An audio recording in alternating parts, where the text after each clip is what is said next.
Belinda's. Act 1. It is a lovely April afternoon, a foretaste of summer in Belinda's garden. Betty, a middle-aged servant, is fastening a hammock, its first appearance this year. To a tree-down L in front there is a garden table, with a deck chair on the right of it and a straight-backed one to the left. There are books, papers, and magazines on the table. Belinda, of whom we shall know more presently, is on the other side of the open windows which look onto the garden, talking to Betty, who crosses to R of hammock, securing it to tree C. Belinda, from inside the house. Are you sure you're tying it up tightly enough, Betty? Betty, coming to front of hammock. Yes, ma'am, I think it's firm. Belinda, because I'm not the fairy I used to be. Betty, testing hammock. Yes, ma'am, it's quite firm this end too. Belinda, entering from portico with sunshade open. It's not the ends I'm frightened of, it's the middle where the weight's coming. Comes down R and admiring. It looks very nice. She crosses at back of wicker table, hanging her handbag on hammock, closes and places her sunshade at back of tree C. Betty, yes ma'am. Belinda, trying the middle of it with her hand. I asked them at the stores if they were quite sure it would bear me, and they said it would take anything up to I forget how many tons. I know I thought it was rather rude of them. Looking at it anxiously and trying to get in, first with her right leg and then her left. How does one get in, so trying to be a sailor? Betty, I think you sit in it, ma'am, and then, explaining with her hands, throw your legs over. Belinda, I see. She sits gingerly in the hammock and then, with a sudden flutter of white, does what Betty suggests. Yes, regretfully. I'm afraid that was rather wasted on you, Betty. We must have some spectators next time. Betty, yea, ma'am. Belinda, cushions. Betty moves to and takes a cushion from deck chair. Belinda assists her to place it at back of her head. Betty then goes to back of hammock and arranges Belinda's dress. There, now then, Betty, about collars. Betty, yes, ma'am. Belinda, if Mr. Baxter calls, he is the rather prim gentleman. Betty, yea, ma'am, the one who's been here several times before, moves to below an L of hammock. Belinda, giving Betty a quick look. Yes, well, if he calls you'll say, not at home. Betty, yes, ma'am. Belinda, he will say, imitating Mr. Baxter, oh, really. Then you'll smile very sweetly and say, I beg your pardon, was it Mr. Baxter? And he'll say, yes, and you'll say, oh, I beg your pardon, sir, this way, please. Betty, yes, ma'am. Belinda, that's right, Betty. Well now, if Mr. Devenish calls, he is the rather poetical gentleman. Betty, yes, ma'am, the one who's always coming here. Belinda, with a pleased smile, yes, well, if he calls you'll say, not at home. Betty, yes, ma'am. Belinda, he'll immediately, extending her arms descriptively, throw down his bunch of flowers and dive despairingly into the moat. You'll stop him, just as he is going in, and say, I beg your pardon, sir, was it Mr. Devenish? And he will say, yes. And you will say, oh, I beg your pardon, sir, this way, please. Betty, yes, ma'am, and suppose they both call together. Belinda, nonplussed for a moment. We won't suppose anything so exciting, Betty. Betty, no, ma'am, and suppose any other gentleman calls. Belinda, with a sigh, there aren't any other gentlemen. Betty, it might be a clergyman, come to ask for a subscription like. Belinda, if it's a clergyman, Betty, I shall want your assistance out of the hammock first. Betty, yes, ma'am. Belinda, that's all. Betty crosses below table and chairs to porch. To anybody else I'm not at home, trying to secure book on table and nearly falling out of the hammock. Oh, just give me that little green book, pointing to books on the table. The one at the bottom there, that's the one. Betty gives it to her. Thank you, reading the title, The Lute of Love by Claude Devenish, to herself as she turns the pages. It doesn't seem much for half a crown when you think of the Daily Telegraph. Lute, lute. I should have quite a pretty mouth if I kept on saying that, with a great deal of expression. Lute, she pats her mouth back. Betty, is that all, ma'am? Belinda, that's all. Betty prepares to go. Oh, what am I thinking of? Waving to the table. I want that review, I think it's the blue one. As Betty begins to look. It has an article by Mr. Baxter on the rise of lunacy in the eastern counties. Betty gives her the 19th Century magazine. Yes, that's the one. I'd better have that too, I'm just at the most exciting place. You shall have it after me, Betty. Betty, is that all, ma'am? Belinda, yes, that really is all. Betty goes into the house. Belinda reading to herself very pronouncedly. It is a matter of grave concern to all serious students of social problems, putting the review down in hammock and shaking her head gently. But not in April. Lazily opening the book and reading. Tell me, where is love? Well, that's the question, isn't it? She lies back in the hammock lazily, and the book of poems falls from her to the ground. Delia comes into the garden from Paris. She is decidedly a modern girl, pretty and self-possessed. Her hair is halfway up, waiting for her birthday perhaps. She sees her mother suddenly, stops, and then goes on tiptoe to the head of the hammock. She smiles and kisses her mother on the forehead. Belinda, looking supremely unconscious, goes on sleeping. Delia kisses her lightly again. Belinda wakes up with an extraordinarily natural start and is just about to say, "Oh, Mr. Devenish, you mustn't," when she sees Delia. Delia, they kiss each other frantically. Delia, well, mummy, aren't you glad to see me? Belinda, my darling child. Delia, say you're glad. Belinda sitting up, my darling, I'm absolutely. Delia crosses round to L of hammock. Hold the hammock while I get out, dear, we don't want an accident. Delia holds the L end of it and Belinda struggles out, leaving the magazine and her handkerchief in the hammock. They're all right when you're there, and they'll bear 2 tons, but they're horrid getting in and out of. Kissing her again. Darling, it really is you. Delia, oh, it is jolly seeing you again. I believe you were asleep. Belinda with dignity, certainly not, child. I was reading the 19th century with an air and after. Earnestly, darling, wasn't it next Thursday you were coming back? Delia, no, this Thursday, silly. Belinda, penitently, oh, my darling, and I was going over to Paris to bring you home. Delia, I half expected you. Belinda, so confusing they're both being called Thursday, and you were leaving school for the very last time. If you don't forgive me, Delia, I shall cry.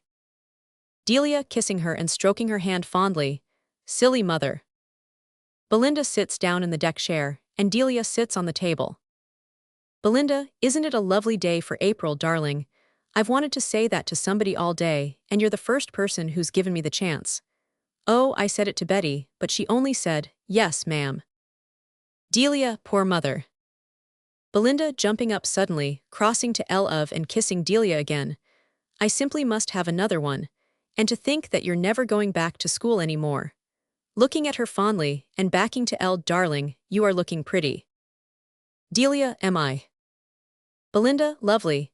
She kisses her once more, then she takes the cushion from the hammock, moves it back of table and places it on the head of the deck chair.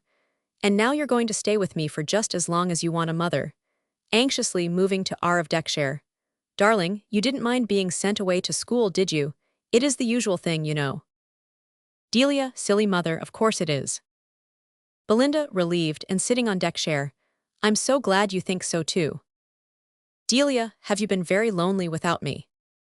Belinda with a sly look at Delia. Very. Delia turning to Belinda and holding up a finger. The truth, mummy. Belinda, I've missed you horribly, Delia. Primly, the absence of female companionship of the requisite. Delia, are you really all alone? Belinda smiling mysteriously and coyly. Well, not always, of course. Delia excitedly, as she slips off the table and backing to Elle a little. Mummy, I believe you're being bad again. Belinda, really, darling, you forget that I'm old enough to be, in fact, am your mother. Delia's nodding her head. You are being bad. Belinda, rising with dignity and drawing herself up to her full height, moving Elle. My child, that is not the way to, oh, I say, what a lot taller I am than you. Turning her back to Delia and comparing sizes. Delia, and prettier. Belinda playfully rubbing noses with Delia. Oh, do you think so? Firmly but pleased. Don't be silly, child. Delia, holding up a finger. Now tell me all that's been happening here at once. Belinda with a sigh. And I was just going to ask you how you were getting on with your French. Sits in deck chair. Delia, bother French. You've been having a much more interesting time than I have, so you've got to tell. Belinda with a happy sigh. Oh, she sinks back into her chair. Delia, taking off her coat. Is it like the Count at Scarborough? Belinda, surprised and pained. My darling, what do you mean? Delia, don't you remember the Count who kept proposing to you at Scarborough? I do. Places coat on hammock. Belinda reproachfully. Dear one, you were the merest child, paddling about on the beach and digging castles. Delia, smiling to herself. I was old enough to notice the count. Belinda sadly, and I'd bought her a perfectly new spade. How one deceives oneself. Delia, at table and leaning across, with hands on table. And then there was the MP who proposed at Windermere. Belinda, yes dear, but it wasn't seconded. I mean he never got very far with it. Delia, and the artist in Wales. Belinda, darling child, what a memory you have. No wonder your teachers are pleased with you. Delia, settling herself comfortably in deck-chair L of Belinda, and lying in her arms. Now tell me all about this one. Belinda meekly, which one? Delia excitedly, oh are there lots? Belinda severely, only two. Delia two, you abandoned woman. Belinda, it's something in the air, darling. I've never been in Devonshire in April before. Delia, is it really serious this time?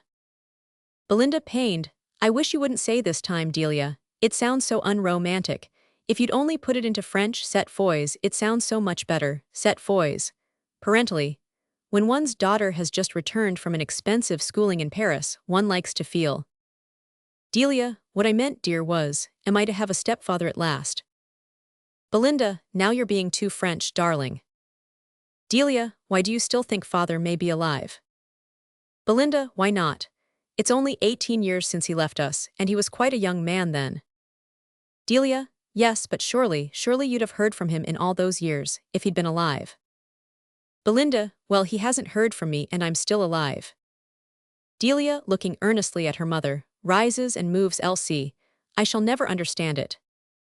Belinda, understand what? Delia, were you as heavenly when you were young as you are now? Belinda rapturously, oh I was sweet. Delia, and yet he left you after only 6 months. Belinda rather crossly, sitting up, I wish you wouldn't keep on saying he left me, I left him too. Delia running to and kneeling in front of Belinda and looking anxiously into her face. Why? Belinda smiling to herself. Well, you see, he was quite certain he knew how to manage women, and I was quite certain I knew how to manage men. Thoughtfully, if only one of us had been certain, it would have been all right. Delia seriously, what really happened, mummy? I'm grown up now, so I think you ought to tell me. Belinda thoughtfully, that was about all you know, except for his beard. Delia, had he a beard? Laughing, how funny. Belinda roaring with laughter, in which Delia joins. Yes, dear, it was, but he never would see it. He took it quite seriously. Delia, and did you say dramatically, if you really loved me, you'd take it off? Belinda apologetically, I'm afraid I did, darling. Delia, and what did he say? Belinda, he said very rudely, that if I loved him, I'd do my hair in a different way. Delia sinks down on her haunches, facing the audience. How ridiculous. Belinda touching her hair. Of course, I didn't do it like this then. I suppose we never ought to have married, really. Delia, why did you? Belinda, mother rather wanted it. Solemnly. Delia, never get married because your mother, oh, I forgot, I'm your mother. Delia, and I don't want a better one. They embrace. And so you left each other. Belinda, yes. Delia, but darling, didn't you tell him there was going to be a me? Belinda, oh no. Delia, I wonder why not. Belinda, well you see if I had, he might have wanted to stay. Delia, but. Belinda hurt, if he didn't want to stay for me, I didn't want him to stay for you. Penitently. Forgive me, darling, but I didn't know you very well then. We've been very happy together, haven't we? Delia going to the hammock, sitting in it and dangling her legs. I should think we have. Belinda leaning back in chair. I don't want to deny you anything, and of course, if you'd like a stepfather, looking down modestly, or two.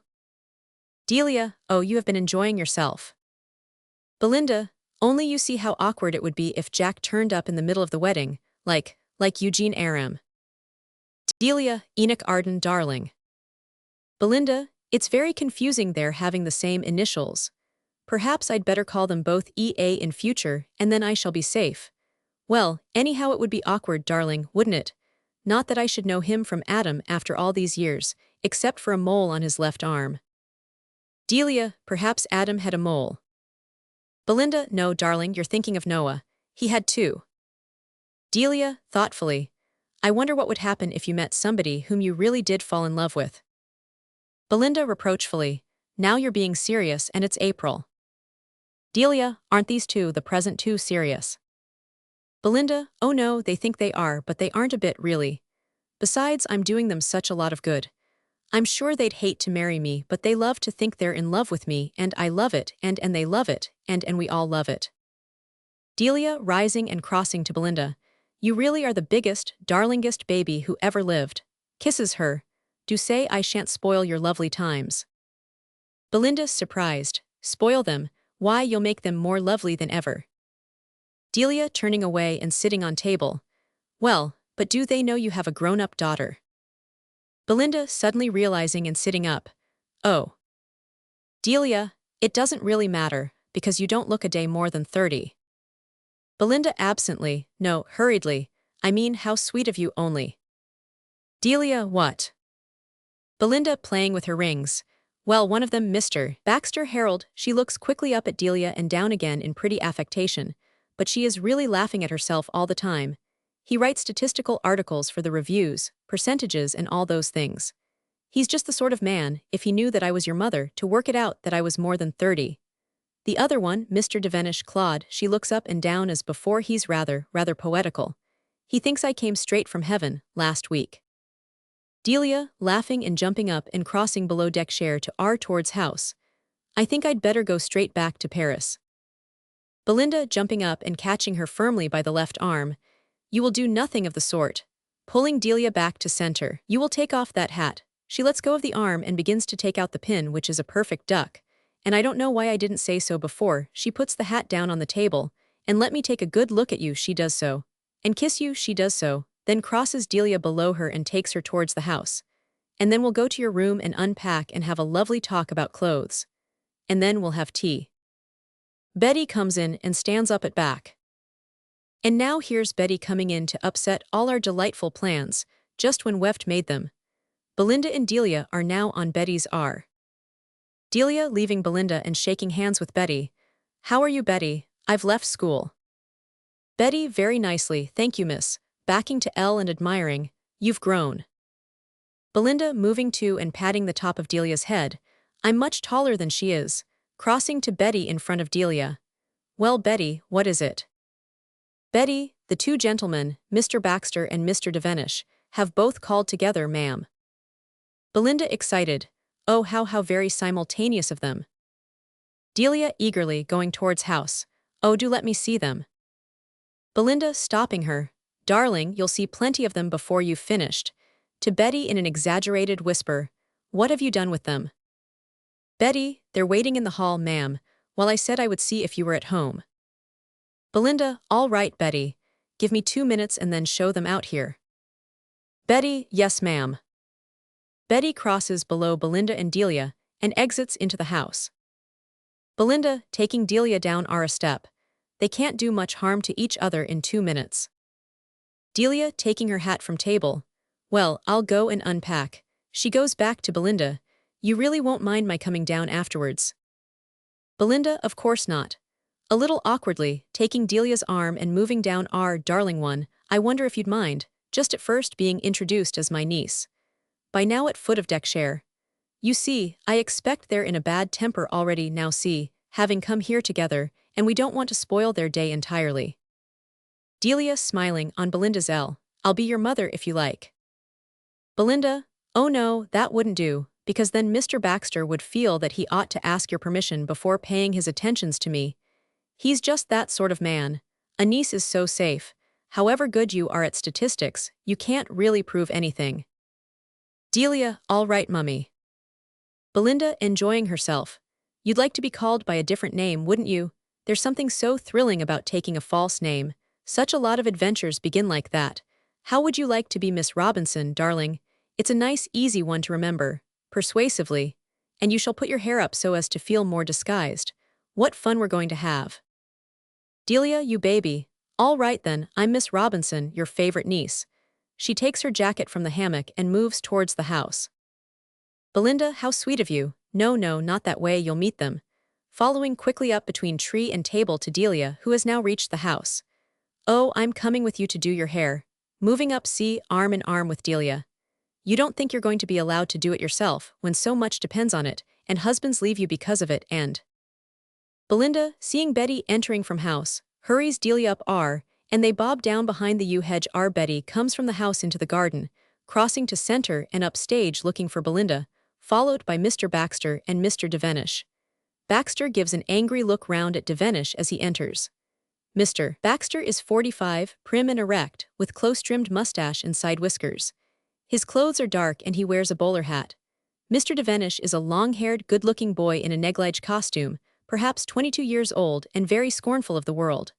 Baxter crosses to L below Betty and turns to her with a sharp, inquiring glance. Devenish moves down R, languidly admiring the garden. Betty, looking about her, surprised. The mistress was here a moment ago. The two heads pop up from behind the hedge and then down again immediately. Belinda and Delia exeunt R. I expect she'll be back directly, if you'll just wait. She goes back into the house. Baxter, crossing to R, meets Devenish, who has moved up R. Baxter is annoyed, and with an impatient gesture, comes down between the tree and the table to chair L and sits. Devenish throws his felt hat onto the table and walks to the back of the hammock. He sees the review in the hammock and picks it up. Devenish, good heavens, Baxter, she's been reading your article. Baxter, I dare say she's not the only one. Devenish, that's only guesswork going to back of table. You don't know of anyone else. Baxter with contempt, how many people, may I ask, have bought your poems? Devenish, loftily, I don't write for the mob. Baxter, I think I may say that of my own work. Devenish, Baxter, I don't want to disappoint you, but I have reluctantly come to the conclusion that you are one of the mob. Throws magazine down on table, annoyed. Dash it, what are you doing in the country at all in a bowler hat? Baxter, if I wanted to be personal, I could say, why don't you get your hair cut? Only that form of schoolboy humor doesn't appeal to me. Devenish, this is not a personal matter, I am protesting on behalf of nature. Leaning against tree, what do the birds and the flowers and the beautiful trees think of your hat? Baxter, if one began to ask oneself what the birds thought of things, he pauses. Devenish, well, and why shouldn't one ask oneself? It is better than asking oneself what the stock exchange thinks of things. Baxter, well, looking up at Devenish's extravagant hair, it's the nesting season, your hair, suddenly, ha ha ha ha ha ha. Devenish hastily smoothing it down, really, Baxter, you're vulgar. He turns away and resumes his promenading, going down R and then round deck chair to front of hammock. Suddenly he sees his book on the grass beneath the hammock and makes a dash for it. Ha, my book, gloating over it. Baxter, she reads my book. Baxter, I suppose you gave her a copy. Devenish, exultingly, yes, I gave her a copy. My next book will be hers and hers alone. Baxter, then let me say that, in my opinion, you took a very great liberty. Devenish, liberty, and this from a man who is continually forcing his unwelcome statistics upon her. Baxter, at any rate, I flatter myself that there is no suggestion of impropriety in anything that I write. Devenish, I'm not so sure about that, Baxter. Baxter, what do you mean, sir? Devenish, did you read the Times this month on the new reviews? Baxter, well. Devenish, oh, nothing. It just said, Mr. Baxter's statistics are extremely suggestive. Baxter makes a gesture of annoyance. I haven't read them, so of course I don't know what you've been up to. Baxter rising, turning away in disgust and crossing up 50. Pa. Devenish, poor old Baxter. Puts book of poems down on table and crosses below chair, and gathers a daffodil from a large vase down R and saying, poor old Baxter. Ad lib. Baxter moves round back of hammock into R, collides with Devenish and much annoyed goes down between table and tree towards chair down L, Baxter, moving to and leaning against tree R. Baxter turning to Devenish crossly, I wish you wouldn't keep calling me Baxter. Devenish, Harold. Baxter displays annoyance and continues his walk to L. Baxter, it is only by accident, an accident which we both deplore, that we have met at all, and in any case I am a considerably older man than yourself. Sits L. Devenish, Mr. Baxter, father, gesture of annoyance from Baxter, I have a proposal to make. We will leave it to this beautiful flower to decide which of us the lady loves. Baxter turning round, A. Devenish pulling off the petals. She loves me, she loves Mr. Baxter, she loves me, she loves Mr. Baxter. Belinda appears in the porch, heaven help her. She loves me. Belinda coming down R. What are you doing, Mr. Devenish? Devenish throwing away the flower and bowing very low. My lady. Baxter rises quickly. Baxter removing his bowler hat stiffly. Good afternoon, Mrs. Tremaine. She gives her left hand to Devenish, who kisses it, and her right to Baxter, who shakes it. Belinda, how nice of you both to come. Baxter, Mr. Devenish and I are inseparable, apparently. Belinda, you haven't told me what you were doing, Mr. Devenish. Was it plucking an imaginary flower, this year, next year, or silk, satin? Devenish, my lady, it was even more romantic than that. I have the honor to announce to your ladyship that Mr. Baxter is to be a sailor. Dances round imitating the hornpipe. Belinda to Baxter, doesn't he talk nonsense? Baxter, he'll grow out of it, I did. Belinda moving down R and then to center towards hammock. Oh, I hope not. I love talking nonsense and I'm ever so old. As they both start forward to protest. Now which one of you will say it first? Devenish, you are as old as the stars and as young as the dawn. Baxter, you are 10 years younger than I am. Belinda, what sweet things to say, I don't know which I like best. Devenish, where will my lady sit? Belinda with an exaggerated curtsy. I will recline in the hammock, and it please thee, my lord. Baxter goes to the right of the hammock, saying, allow me. Devenish moves to the left of the hammock and holds it, takes up a cushion which Baxter snatches from him and places in hammock again. Only it's rather awkward getting in, Mr. Baxter. Perhaps you'd both better look at the tulips for a moment. Baxter, oh ah yes. Crosses down R, turns his back to the hammock and examines the flowers. Devenish leaning over her, if only. Belinda, you'd better not say anything, Mr. Devenish. Keep it for your next volume. He turns away and examines flowers on L. She sits on hammock. 1, 2, 3, throws her legs over, that was better than last time. They turn round to see her safely in the hammock. Devenish leans against the L tree at her feet, and Baxter draws the deck chair from the right side of the table and turns it round towards her. He presses his hat more firmly on and sits down. I wonder if either of you can guess what I've been reading this afternoon. Devenish looking at her lovingly, I know. Belinda giving him a fleeting look, how did you know?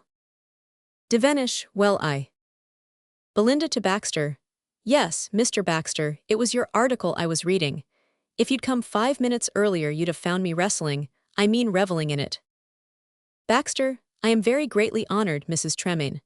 Ah, it seemed to me a very interesting curve showing the rise and fall of. Belinda, I hadn't got up to the curves. They are interesting, aren't they? They are really more in Mr. Devenish's line. To Devenish. Mr. Devenish, it was a great disappointment to me that all the poems in your book seemed to be written to somebody else. Devenish, it was before I met you, lady. They were addressed to the goddess of my imagination. It is only in these last few weeks that I have discovered her. Belinda, and discovered she was dark and not fair. Devenish, she will be dark in my next volume. Belinda, oh how nice of her. Baxter kindly, you should write a real poem to Mrs. Tremaine. Belinda excitedly, oh do, to Belinda. I don't know what rhymes except cinder, you could say your heart was like a cinder all burnt up. Devenish pained, oh my lady, I'm afraid that is a Cockney rhyme.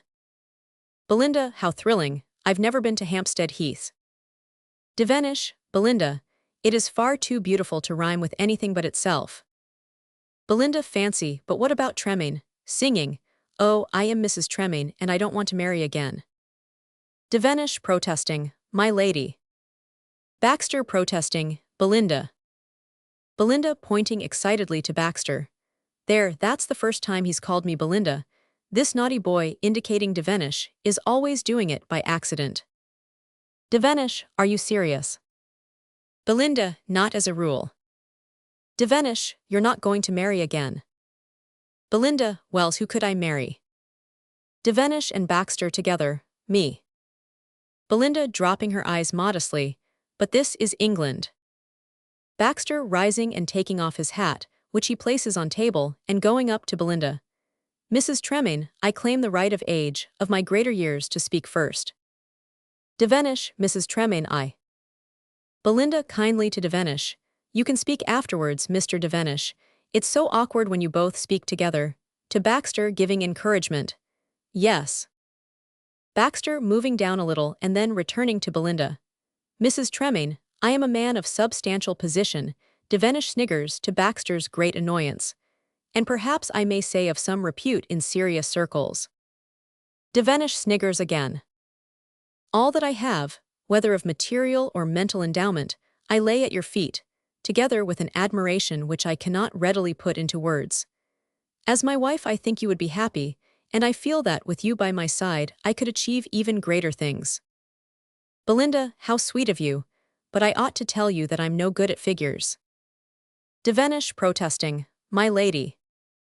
Belinda, I don't mean what you mean, Mr. Devenish. You wait till it's your turn, to Baxter. Yes. Baxter very formally, I ask you to marry me, Belinda. Belinda settling herself happily and closing her eyes. Oh, now it's your turn, Mr. Devenish. Devenish excitedly. Money, thank heaven, I have no money. Reputation, thank heaven, I have no reputation. Baxter, very annoyed, moves down and sits on deck chair. What can I offer you? Dreams, nothing but dreams. Come with me and I will show you the world through my dreams. What can I give you? Youth, freedom, beauty. Baxter, debts. Belinda still with her eyes shut. You mustn't interrupt, Mr. Baxter. Devenish leaning across hammock.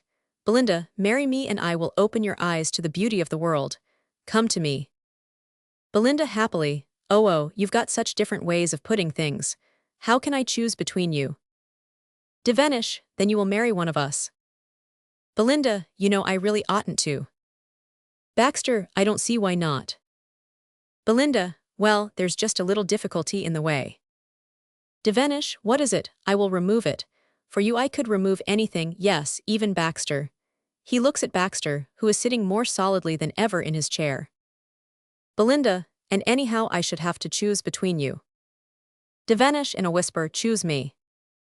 Baxter stiffly, Mrs. Tremaine does not require any prompting. A fair field and let the best man win. Devenish going across to and slapping the astonished Baxter on the back. I, let the best man win. Well spoken, Baxter. Baxter is very annoyed. To Belinda and going back to her L, send us out into the world upon some knightly quest, lady, and let the victor be rewarded. Baxter, I ought to say that I should be unable to go very far. I have an engagement to speak at Newcastle on the 2 LSD. Devenish, Baxter, I will take no unfair advantage of you. Let the beard of the Lord Mayor of Newcastle be the talisman that my lady demands. I am satisfied. Baxter, this sort of thing is entirely contrary to my usual mode of life, but I will not be outfaced by a mere boy. Rising, I am prepared, going to her. Devenish, speak, lady. Belinda speaking in a deep, mysterious voice. Gentlemen, ye put wild thoughts into my head. In sooth, I am minded to send ye forth upon a quest that is passing strange. Know ye that there is a maid journeyed hither, hight Robinson, whose, in her natural voice, what's the old for aunt? Baxter hopefully, mother's sister. Belinda, you know, I think I shall have to explain this in ordinary language. You won't mind very much, will you, Mr. Devenish? Devenish, it is the spirit of this which matters, not the language which clothes it. Belinda, oh, I'm so glad you think so. Well, now about Miss Robinson. She's my niece and she's just come to stay with me, and poor girl, she's lost her father. Absolutely lost him. He disappeared ever such a long time ago, and poor Miss Robinson, Delia, naturally wants to find him. Poor girl, she can't think where he is. Devenish, nobly, I will find him. Belinda, oh, thank you, Mr. Devenish. Miss Robinson would be so much obliged. Baxter, yes, but what have we to go upon, beyond the fact that his name is Robinson? Belinda, I shouldn't go on that too much. You see, he may easily have changed it by now. He was never very much of a Robinson, Nothing to do with Peter or any of those. Devenish, I will find him. Baxter with a look of annoyance at Devenish. Well, can you tell us what he's like? Belinda, well, it's such a long time since I saw him. Looking down modestly. Of course, I was quite a girl then. The only thing I know for certain is that he has a mole on his left arm about here. She indicates a spot just below the elbow. Baxter examines it closely. Devenish, folding his arms and looking nobly upwards. I will find him. Baxter, I am bound to inform you, Mrs. Tremaine, that even a trained detective could not give you very much hope in such a case. However, I will keep a lookout for him, and of course if. Devenish, fear not, lady, I will find him. Baxter, annoyed. Yes, you keep on saying that, but what have you got to go on? Devenish grandly. Faith, the faith which moves mountains. Belinda, yes, and this is only just one small molehill, Mr. Baxter. Baxter, yes, but still. Belinda, SSH, here is Miss Robinson. Baxter takes up his hat and moves below the deck chair to R to meet Delia. If Mr. Devenish will hold the hammock while I alight, we don't want an accident. Delia comes out of the house. I can introduce you. He helps her to get out, holding the hammock. Thank you, Delia darling. Delia moves down R. This is Mr. Baxter and Mr. Devenish. My niece, Miss Robinson. Delia shakes hands with Baxter and moves to see below Belinda and shakes hands with Devenish. Delia, how do you do? Belinda, Miss Robinson has just come over from France. Mandia quel pays. Baxter, I hope you had a good crossing, Miss Robinson. Delia, oh, I never mind about the crossing. Very slowly and shyly. Aunt Belinda, she stops and smiles. Belinda, yes, dear. Delia, I believe tea is almost ready. I want mine, and I'm sure Mr. Baxter's hungry. He sniggers approvingly. Mr. Devenish scorns food, I expect. Devenish hurt, why do you say that? Delia, aren't you a poet? Belinda, yes, darling, but that doesn't prevent him eating. He'll be absolutely lyrical over Betty's sandwiches. Devenish, you won't deny me that inspiration, I hope, Miss Robinson. Belinda, taking Delia's arm and moving with her to below deck chair. Well, let's go and see what they're like. Delia moves up RC to below the porch, accompanied by Baxter on her R and Devenish, who follows her on her L. They all move towards the porch. Mr. Baxter, just a moment. Baxter, apologizing to Delia and moving in front of the others to back of deck chair. Yes. Delia gathers a daffodil from a vase R and places it in Devenish's buttonhole. Belinda, secretly, not a word to her about Mr. Robinson, it must be a surprise for her. Baxter, quite so, I understand. Belinda, that's right. Baxter rejoins Delia, raising her voice. Oh, Mr. Devenish. Devenish, who is evidently much attracted by Delia, apologizes to her and goes back between tree and hammock to L of Belinda. Devenish, yes, Mrs. Tremaine. Belinda, secretly, not a word to her about Mr. Robinson, it must be a surprise for her. Devenish, of course, I shouldn't dream, indignantly. Robinson, what an unsuitable name. Baxter and Delia are just going into the house. Belinda, dismissing Devenish. All right, I'll catch you up. Devenish goes after the other two. Left alone, Belinda laughs happily to herself, and then begins to look rather aimlessly about her. She picks up her sunshade and opens it. She comes to the hammock, picks out her handkerchief, says, "Ah, there you are," and puts it away. She goes slowly towards the house. Tremaine enters from L and with his back to the audience tries latch of imaginary gate below scenic painted gateway L. Belinda turns her head. Hearing imaginary click of the garden gate L, she comes slowly back RC. Belinda, seeing Tremaine. Have you lost yourself or something? No, the latch is this side. Yes, that's right. Tremaine comes in. He has been knocking about the world for 18 years and is very much a man, though he has kept his manners. His hair is graying a little at the sides, and he looks the 40-odd that he is. Without his mustache and beard, he is very different from the boy Belinda married. Tremaine with his hat in his hand. I'm afraid I'm trespassing. Belinda, winningly, moving down R a little.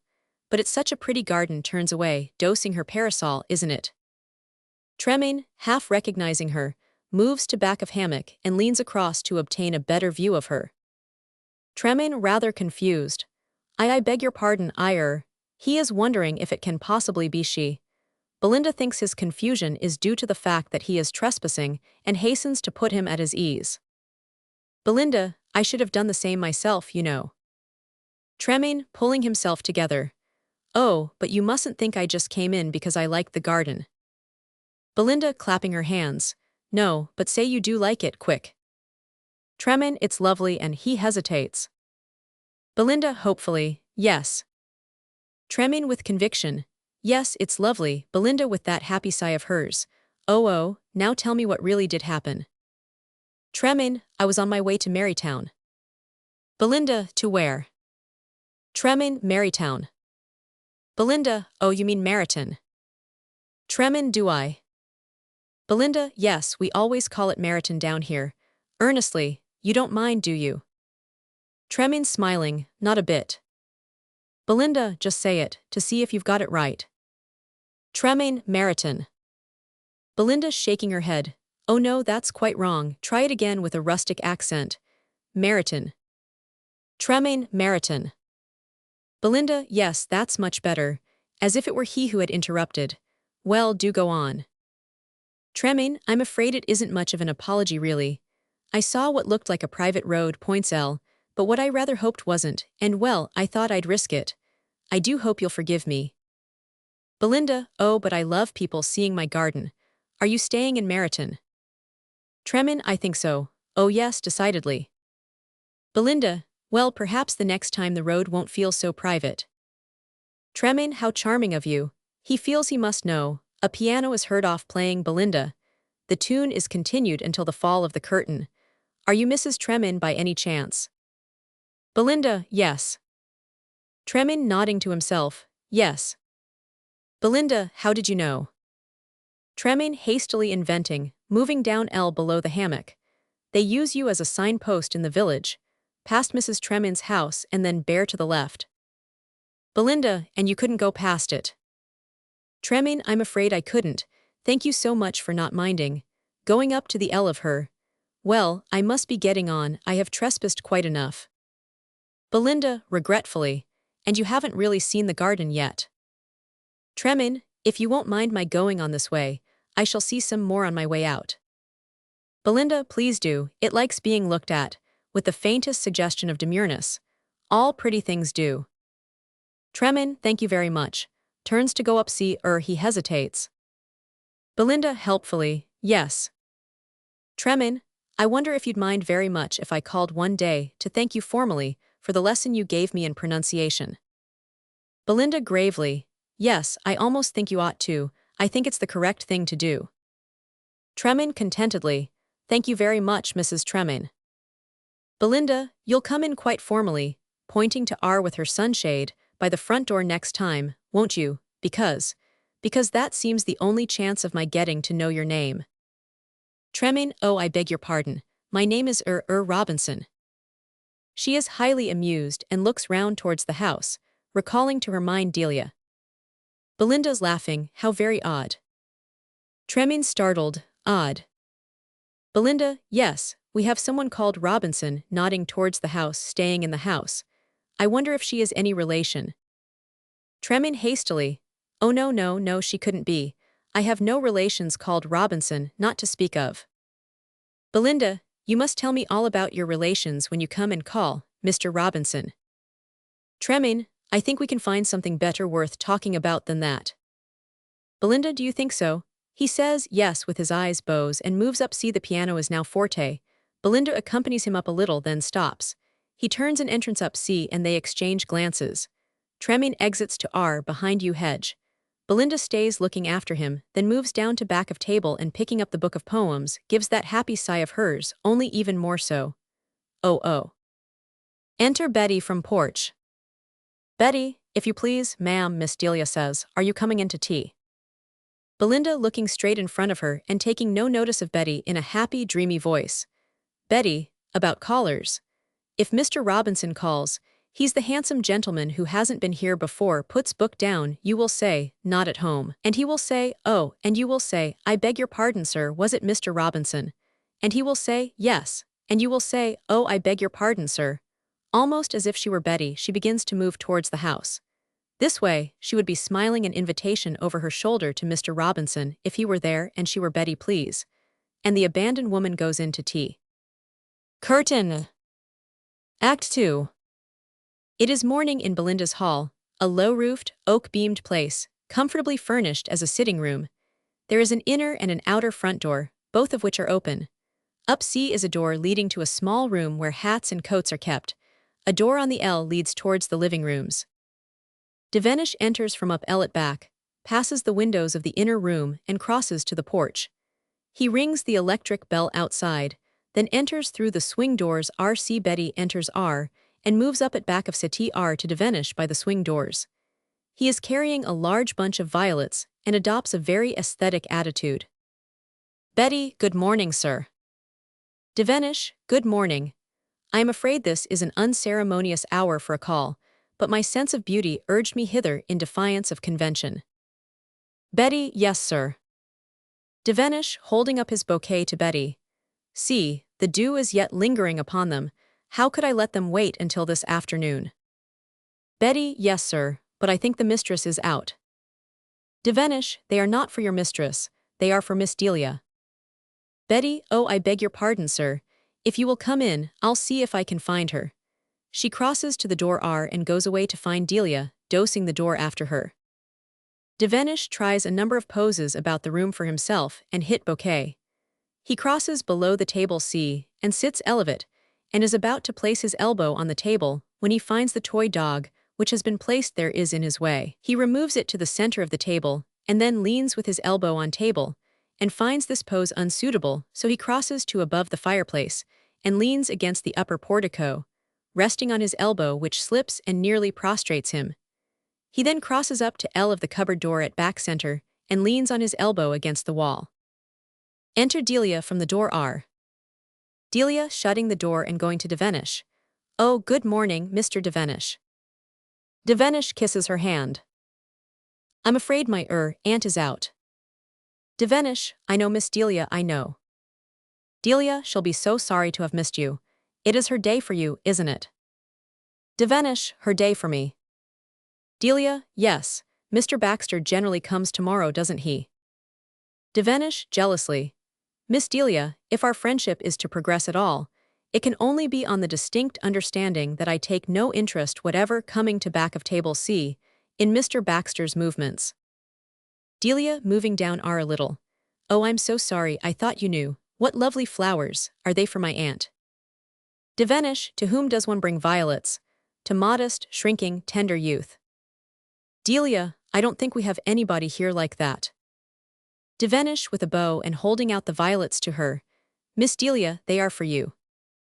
Delia, smelling and taking violets. Oh, how nice of you, but I'm afraid I oughtn't to take them from you under false pretenses. I don't shrink. Devenish, a fanciful way of putting it, perhaps. They are none the less for you. Delia, well, it's awfully kind of you. Puts flowers down, then she moves up to the cupboard. He follows on her L and opens the door. I'm afraid I'm not a very romantic person. Turning to him in cupboard doorway. Aunt Belinda does all the romancing in our family. Devenish, your aunt is a very remarkable woman. Delia, she is. Don't you dare to say a word against her. Takes up a vase from a chair in cupboard and shakes it as if draining it. Devenish, my dear Miss Delia, nothing could be further from my thoughts. Why am I not indebted to her for that great happiness which has come to me in these last few days? Delia, surprised, good gracious, and I didn't know anything about it, coming down to R of table with vase. But what about poor Mr. Baxter? Devenish, stiffly, crossing over to fireplace, very annoyed. I must beg that Mr. Baxter's name be kept out of our conversation. Delia, going up to table behind Chesterfield up L. But I thought Mr. Baxter, and you were such friends.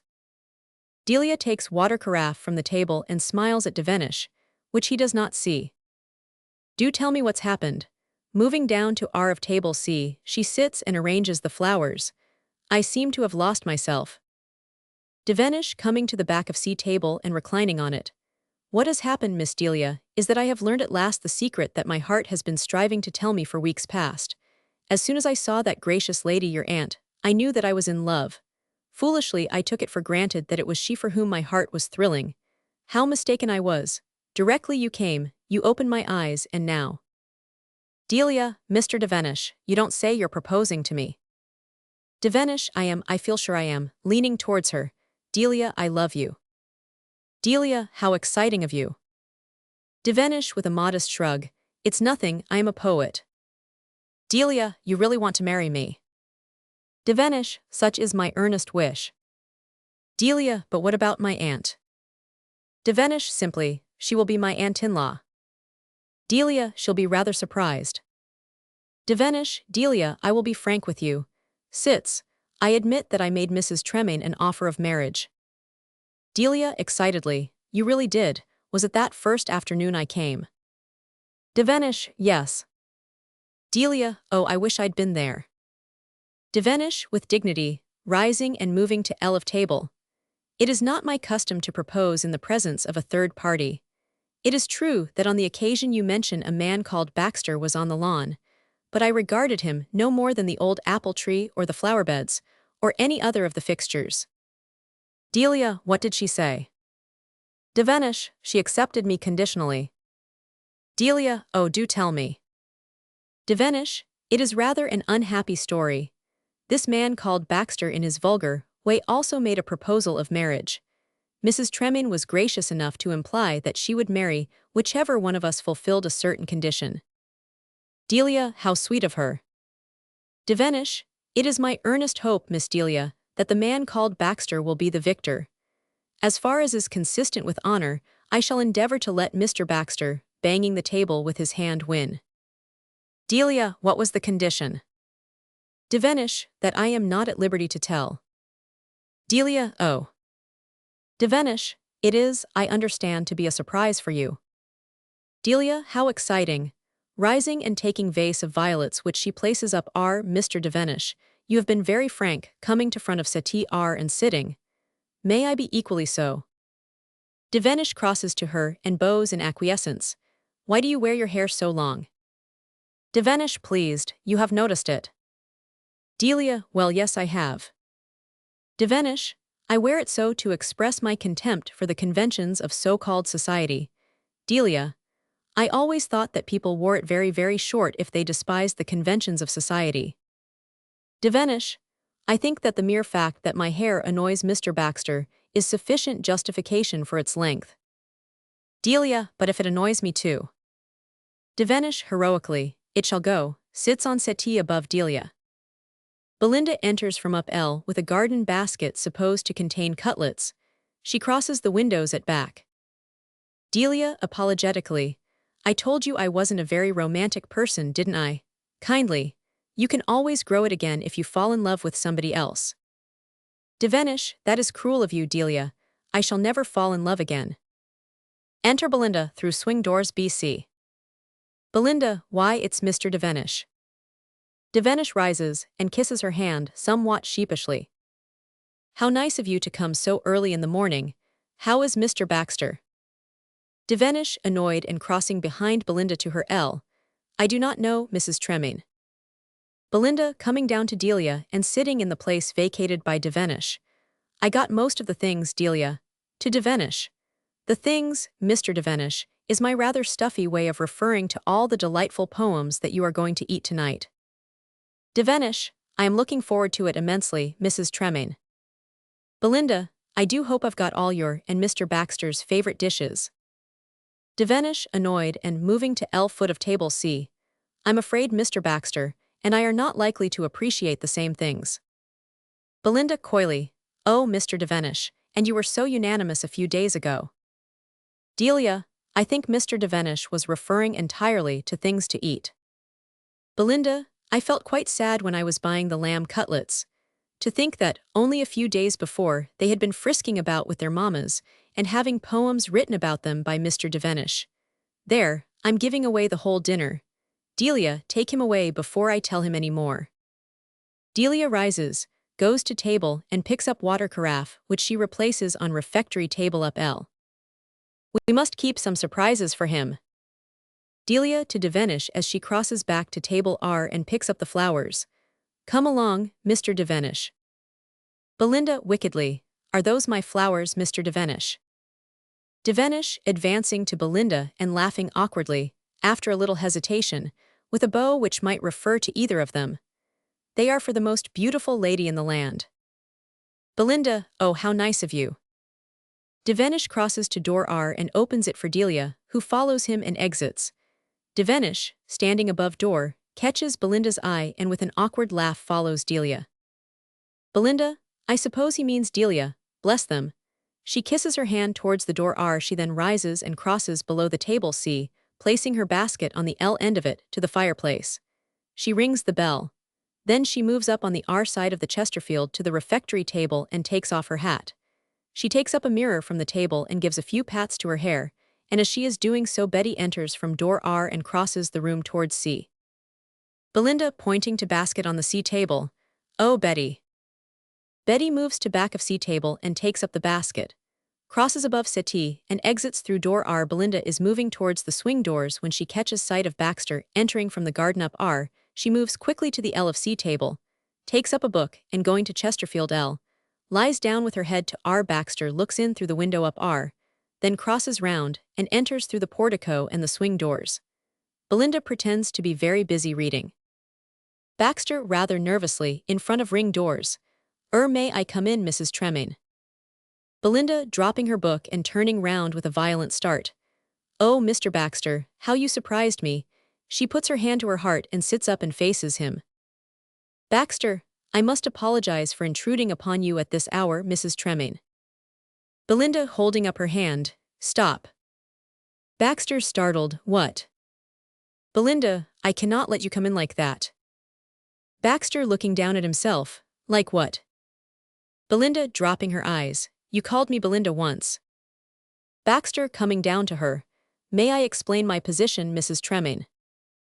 Belinda, "Before you begin, have you been seeing my niece lately?" Baxter, surprised, "No."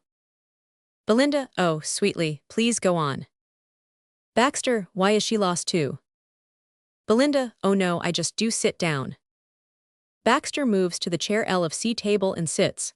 Belinda rises when he has sat down. "Let me put your hat down somewhere for you." Baxter, keeping it firmly in his hand, "It will be all right here, thank you." Belinda, returning to the Chesterfield and sitting, "I'm dying to hear what you are going to say." Baxter, "First, as regards the use of your Christian name. I felt that, as a man of honor, I could not permit myself to use it until I had established my right over that of Mr. Devenish." Belinda, "All my friends call me Belinda." Baxter, "As between myself and Mr. Devenish the case is somewhat different. Until one of us is successful over the other in the quest upon which you have sent us, I feel that as far as possible we should hold aloof from you." Belinda, pleadingly, "Just say Belinda once more, in case you're a long time." Baxter, very formally, "Belinda." Belinda, "How nicely you say it, Harold." Baxter, getting out of his seat, "Mrs. Tremaine, I must not listen to this." Belinda, meekly, "I won't offend again, Mr. Baxter, please go on." She motions him to sit, he does so. "Tell me about the quest, are you winning?" Baxter, "I am progressing, Mrs. Tremaine. Indeed, I came here this morning to acquaint you with the results of my investigations." Clears his throat. "Yesterday, I located a man called Robinson working upon a farm close by. I ventured to ask him if he had any marks upon him by which he could be recognized. He adopted a threatening attitude and replied that if I wanted any he could give me some. With the aid of half a crown, I managed to placate him. Putting my inquiry in another form, I asked if he had any moles. A regrettable misunderstanding, which led to a fruitless journey to another part of the village, was eventually cleared up, and on my return I satisfied myself that this man was in no way related to your niece." Belinda, admiringly, "How splendid of you." Baxter, "Yes." Belinda, "Well now we know he's not." She holds up one finger. Baxter, "Yes. In the afternoon I located another Mr. Robinson following the profession of a carrier. My first inquiries led to a similar result, with the exception that in this case, Mr. Robinson carried his threatening attitude so far as to take off his coat and roll up his sleeves. Perceiving at once that he was not the man, I withdrew." Belinda, "How brave you are." Baxter, "Yes." Belinda, that makes two. Baxter, yay. Belinda, holding up another finger, it still leaves a good many. Pleadingly, just call me Belinda again. Baxter, rising and backing to R a little, nervously. You mustn't tempt me, Mrs. Tremaine. Belinda, penitently, I won't. Baxter, going slowly to fireplace and placing his hat down on armchair below fireplace. To resume, then, my narrative. This morning I have heard of a third Mr. Robinson. Whether there is actually any particular fortune attached to the number 3, I cannot say for certain. It is doubtful whether statistics would be found to support the popular belief. But one likes to flatter oneself that in one's own case it may be true, and so. Belinda, and so the third Mr. Robinson. Baxter, something for which I cannot altogether account inspires me with hope. He is, I have discovered, staying at Meryton. This afternoon I go to look for him. Belinda to herself. Meryton, how funny, I wonder if it's the same one. Baxter, what one? Belinda, oh, just one of the ones. Gratefully, Mr. Baxter, you are doing all this for me. Baxter, pray do not mention it. I don't know if it's Devonshire going to and sitting L of Belinda, or the time of the year, or the sort of atmosphere you create, Mrs. Tremaine, but I feel an entirely different man. There is something in the air which, yes, I shall certainly go over to Meryton this afternoon. Belinda, gravely. I have had the same feeling sometimes, Mr. Baxter. I am not always the staid, respectable matron which I appear to you to be. Sometimes she looks absently at the watch on her wrist. Good gracious. Baxter, alarmed, what is it? Belinda, looking anxiously from the door to him. Mr. Baxter, I'm going to throw myself on your mercy. Baxter, my dear Mrs. Tremaine. Belinda, looking at her watch again, rising and moving up. Elsie, looking at door. A strange man will be here directly. He must not find you with me. Baxter, rising jealously, a man. Belinda, excitedly. Yes, yes, a man. He is pursuing me with his attentions. If he found you here, there would be a terrible scene. Baxter, I will defend you from him. Belinda, crossing down to R of Chesterfield.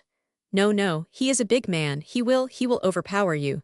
Moving L a little and looking out of windows. Baxter, but you. Belinda, I can defend myself, I will send him away.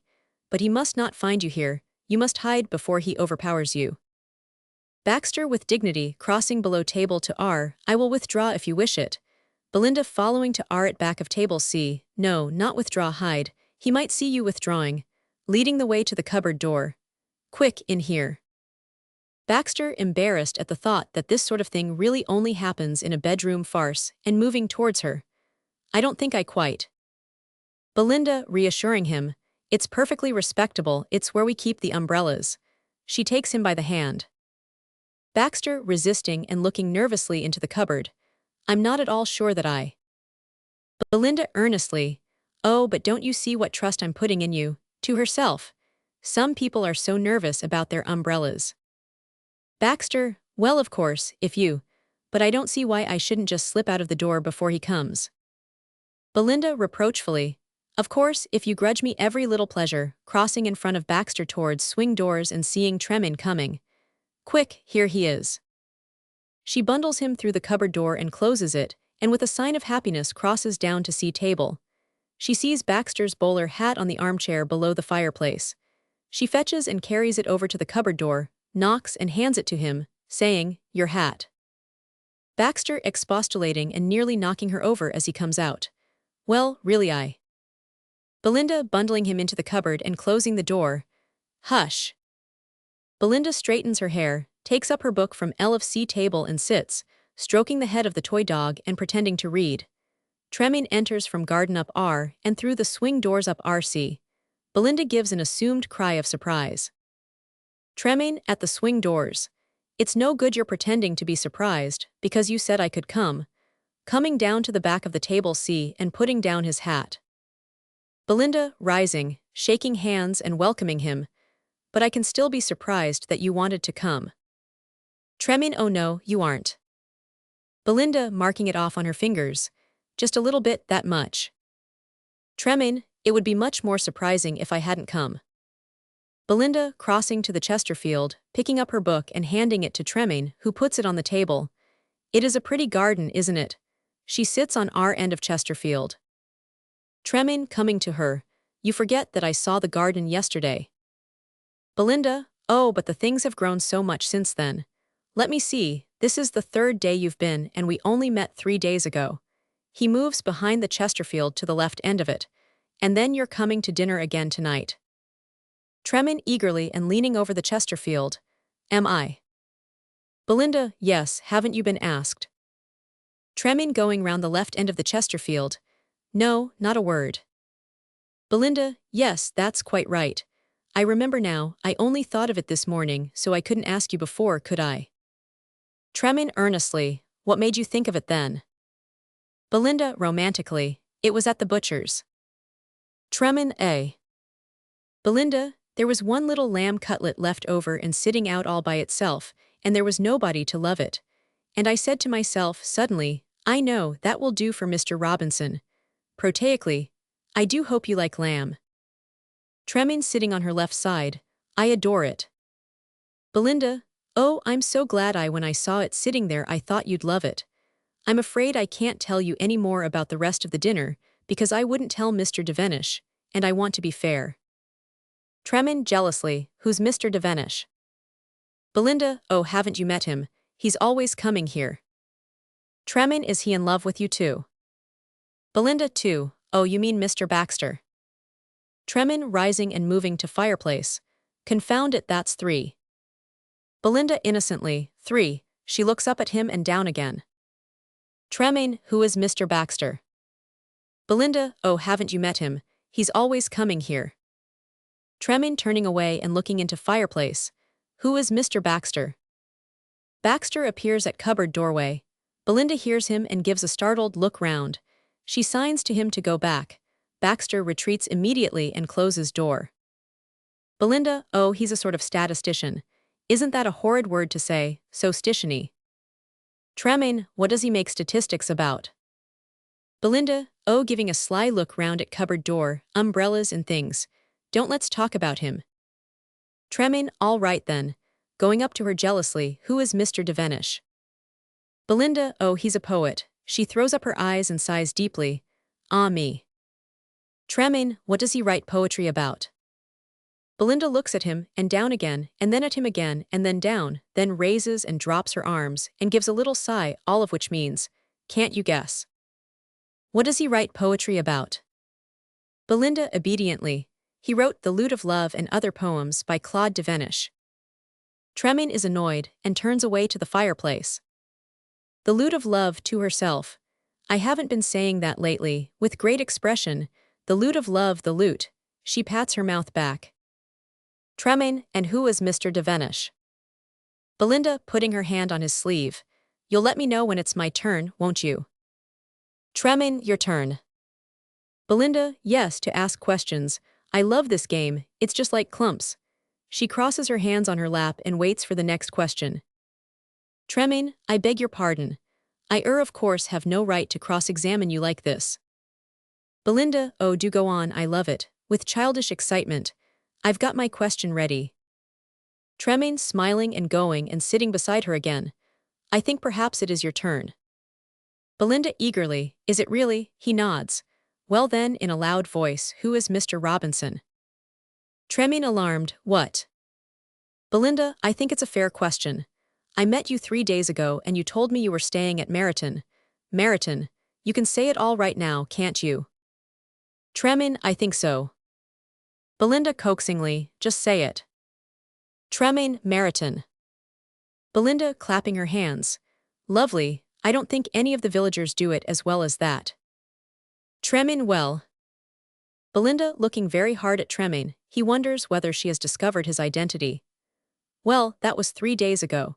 You came the next day to see the garden, and you came the day after to see the garden, and you've come this morning to see the garden, and you're coming to dinner tonight, and it's so lovely, we shall simply have to go into the garden afterwards. And all I know about you is that you haven't any relations called Robinson. Tremaine, what do I know about Mrs. Tremaine, but that she has a relation called Robinson? Belinda, and 2 dear friends called Devenish and Baxter. Tremaine rising annoyed, I was forgetting them. Crosses to below L end of C table. Belinda to herself, with a sly look round at the cupboard. I mustn't forget Mr. Baxter. Tremaine, but what does it matter? What would it matter if I knew nothing about you? Moving up to our end of Chesterfield and leaning over it. I know everything about you, everything that matters. Belinda leaning back and closing her eyes contentedly. Tell me some of them. Tremaine bending over her earnestly. Belinda. Belinda still with her eyes shut. He's going to propose to me. I can feel it coming. Tremaine starting back. Confound it, how many men have proposed to you? Belinda surprised. Since when? Tremaine, since your first husband proposed to you. Belinda, oh, I thought you meant this year. Sitting up. Well, now let me see. Slowly and thoughtfully. 1. She pushes up her first finger. 2. She pushes up the second. 3. She pushes up the third finger, holds it there for a moment and then pushes it gently down again. No, I don't think that one ought to count really. She pushes up 2 more fingers and the thumb. 3, 4, 5. Do you want the names or just the total? Tremaine moving up L and then over R. This is horrible. Belinda innocently. But anybody can propose. Now if you'd asked how many I'd accepted. He turns sharply to her, annoyed. Let me see, where was I up to? He moves down R. I shan't count yours, because I haven't really had it yet. Betty enters down R and stands behind Sati. 6, 7, yes Betty, what is it? Betty, if you please, ma'am, cook would like to speak to you for a minute. Tremaine goes up RC. Belinda getting up, yes, I'll come. Betty goes out, leaving the door open. Belinda crosses before the table. To Tremaine, you'll forgive me, won't you? You'll find some cigarettes there. Points to table up R. Tremaine moves by the back of the settee and holds the door for Belinda. She turns to him in the doorway. It's probably about the lamb cutlets. I expect your little one refuses to be cooked. She goes out after Betty. Left alone, Tremaine stalks moodily about the room, crossing it and kicking things which come in his way. Violently, he kicks a hassock which is above the table R to under the table C. Then he takes up his hat and moves towards the swing doors and half opens them. He pauses and considers. Then he comes down to the center table, throws down his hat, moves round the left end of the table, finds the dog in the way and then sits on the table with his hands in his pockets, facing the audience. As he has been moving about the room, he has muttered the names of Baxter and Devenish. Devenish entering from the door R, which he closes and goes to foot of the settee R, surprised. Hullo. A pause. Tremaine jealously and rising. Are you Mr. Devenish? Devenish, yes. Tremaine, Devenish the poet. Devenish coming up and shaking him warmly by the hand. My dear fellow, you know my work. Tremaine grimly. My dear Mr. Devenish, your name is most familiar to me. Devenish, I congratulate you. I thought your great-grandchildren would be the first to hear of me. Tremaine moving to L. My name's Robinson, by the way. Devenish connecting him with Delia. Then let me return the compliment, Robinson. Your name is familiar to me.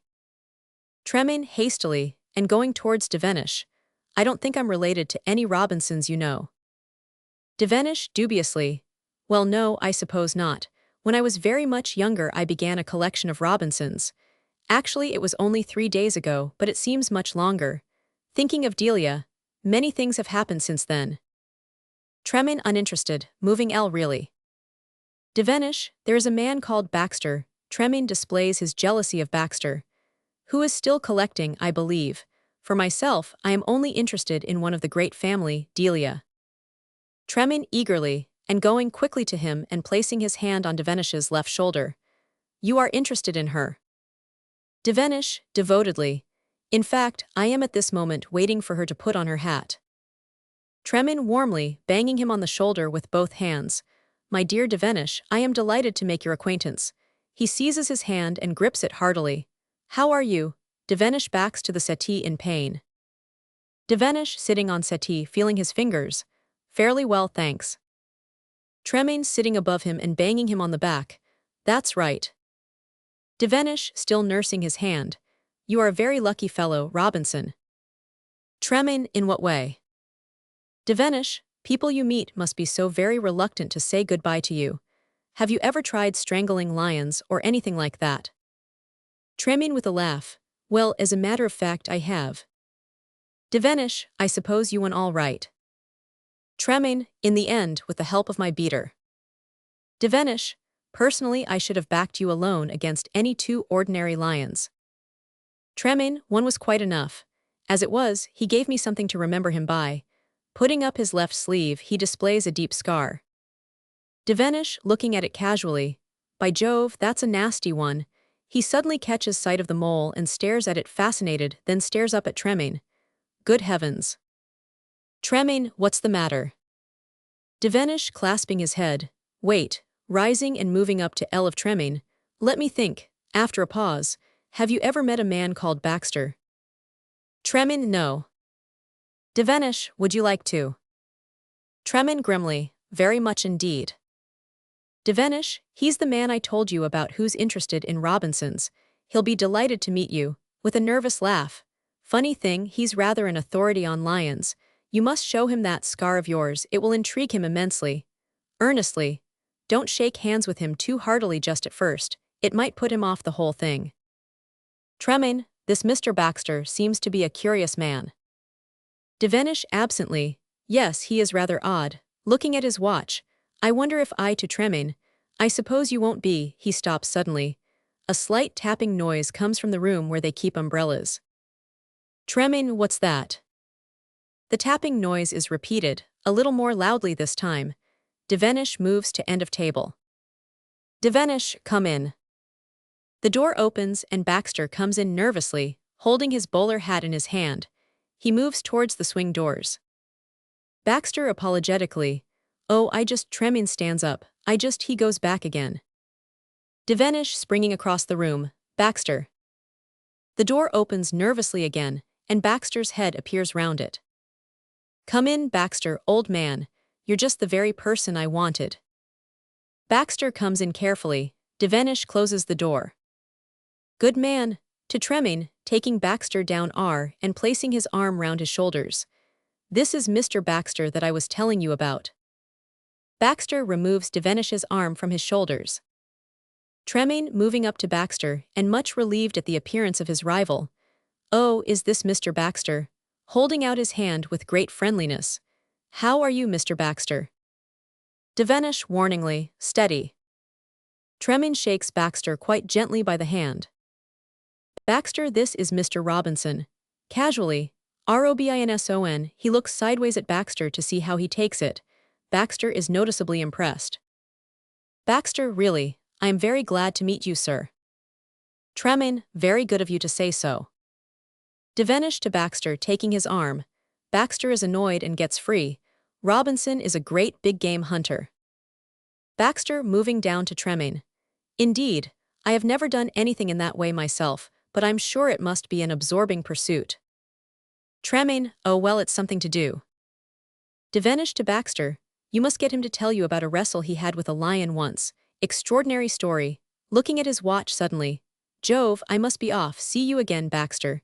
He bangs Baxter on the shoulder and moves down to Tremaine. Goodbye, Robinson. No, don't shake hands. I'm in a hurry. He looks at his watch again and goes out hurriedly by the door on the R. Tremaine sits on settee R and Baxter on chair R of C table. He puts his hat on the table. Tremaine, unusual man, your friend Devenish. I suppose it comes of being a poet. Baxter, I have no great liking for Mr. Devenish. Tremaine, oh, he's all right. Baxter, but I am sure that if he is impressed by anything outside himself or his own works, it must be something rather remarkable. Pray tell me of your adventure with the lion. Tremaine laughing. Really, you mustn't think that I go about telling everybody my adventures. It just happened to come up. I'm afraid I shook his hand rather more warmly than I meant, and he asked me if I'd ever tried strangling lions. That was all. Baxter, and had you? Tremaine, well, it just happened that I had. Baxter, indeed, you came off scatheless, I trust. Tremaine carelessly indicating his arm. Well, he got me one across there. Baxter rising and coming to above Tremaine, obviously excited. Really, points to his arm. One across there, not bad, I hope. Tremaine laughing. Well, it doesn't show unless I do that. He pulls up his sleeve carelessly. and Baxter bends eagerly over his arm and sees the mole and very slowly looks up at Tremaine, then down at the arm again, then up at Tremaine. Baxter, good heavens, I've found it. He runs over to the table and picks up his hat. Tremaine, found what? He pulls down his sleeve. Baxter, going up, I must see Mrs. Tremaine. Where's Mrs. Tremaine? Tremaine, she went out just now. What's the matter? Baxter, out, I must find her. This is a matter of life and death. He hurries through the swing doors. Mrs. Tremaine, he exits through the garden. Tremaine rises and moves to the swing doors, stares after him in amazement. Then he pulls up his sleeve, looks at his scar again and shakes his head. While he is still puzzling over it, Belinda comes back. Belinda, crossing below settee. Such a to-do in the kitchen. The cook's given notice. At least she will directly up to Tremaine, and your lamb cutlets slipped back to the shop when nobody was looking. Tremaine looks off at swing doors. And I've got to go into the village again, going to the refectory table and getting her hat, and okay dear, oh dear, I have such a lot of things to do. Looking across at Mr. Baxter's door. Oh yes, that's another one. Coming back to table C and putting down her hat on our side. Tremaine, Belinda, moving up to her. Belinda, no, not even Belinda. Wait till this evening. Tremaine, I have 1,000 things to say to you. I shall say them this evening. Belinda, giving him her hand, begin about 8 o'clock. Goodbye till then. He takes her hand, looks at her for a moment, then suddenly bends and kisses it, takes up his hat and hurries through the swing doors and off through the garden to L. Belinda stands looking from her hand to him, gives a little wondering exclamation, and then presses the back of her hand against her cheek, and goes to the swing doors. She turns back, and remembers Mr. Baxter again. With a smile she goes to the door and taps gently. Belinda, Mr. Baxter, you may come in now, he has withdrawn. Moves down a little and then back to L of the door again. Mr. Baxter, I have unhanded him. She opens the door and going in, finds the room empty. Oh. Baxter comes quickly through the swing doors. Baxter meeting Belinda coming out of the cupboard. They both start, there you are. Crossing down to our end of C table, he puts down his hat. Belinda turning with a start. Oh, how you frighten me, Mr. Baxter. I couldn't think what had happened to you. She closes the door. I thought perhaps you'd been eaten up by one of the umbrellas. Baxter, Mrs. Tremaine, I have some wonderful news for you. I have found Miss Robinson's father. Belinda on his L, hardly understanding. Miss Robinson's father. Baxter, yes, Mr. Robinson. Belinda, oh you mean, points to direction when Tremaine has gone. Oh yes, he told me his name was Robinson, oh but he's no relation. Baxter, wait, I saw his arm. By a subterfuge I managed to see his arm. Belinda, her eyes opening more and more widely as she begins to realize. You saw. Baxter, I saw the mole. Belinda coming down to him faintly as she holds out her own arm. Show me. Baxter very decorously indicating. There. Belinda holds the place with her other hand, and still looking at Mr. Baxter, slowly begins to laugh.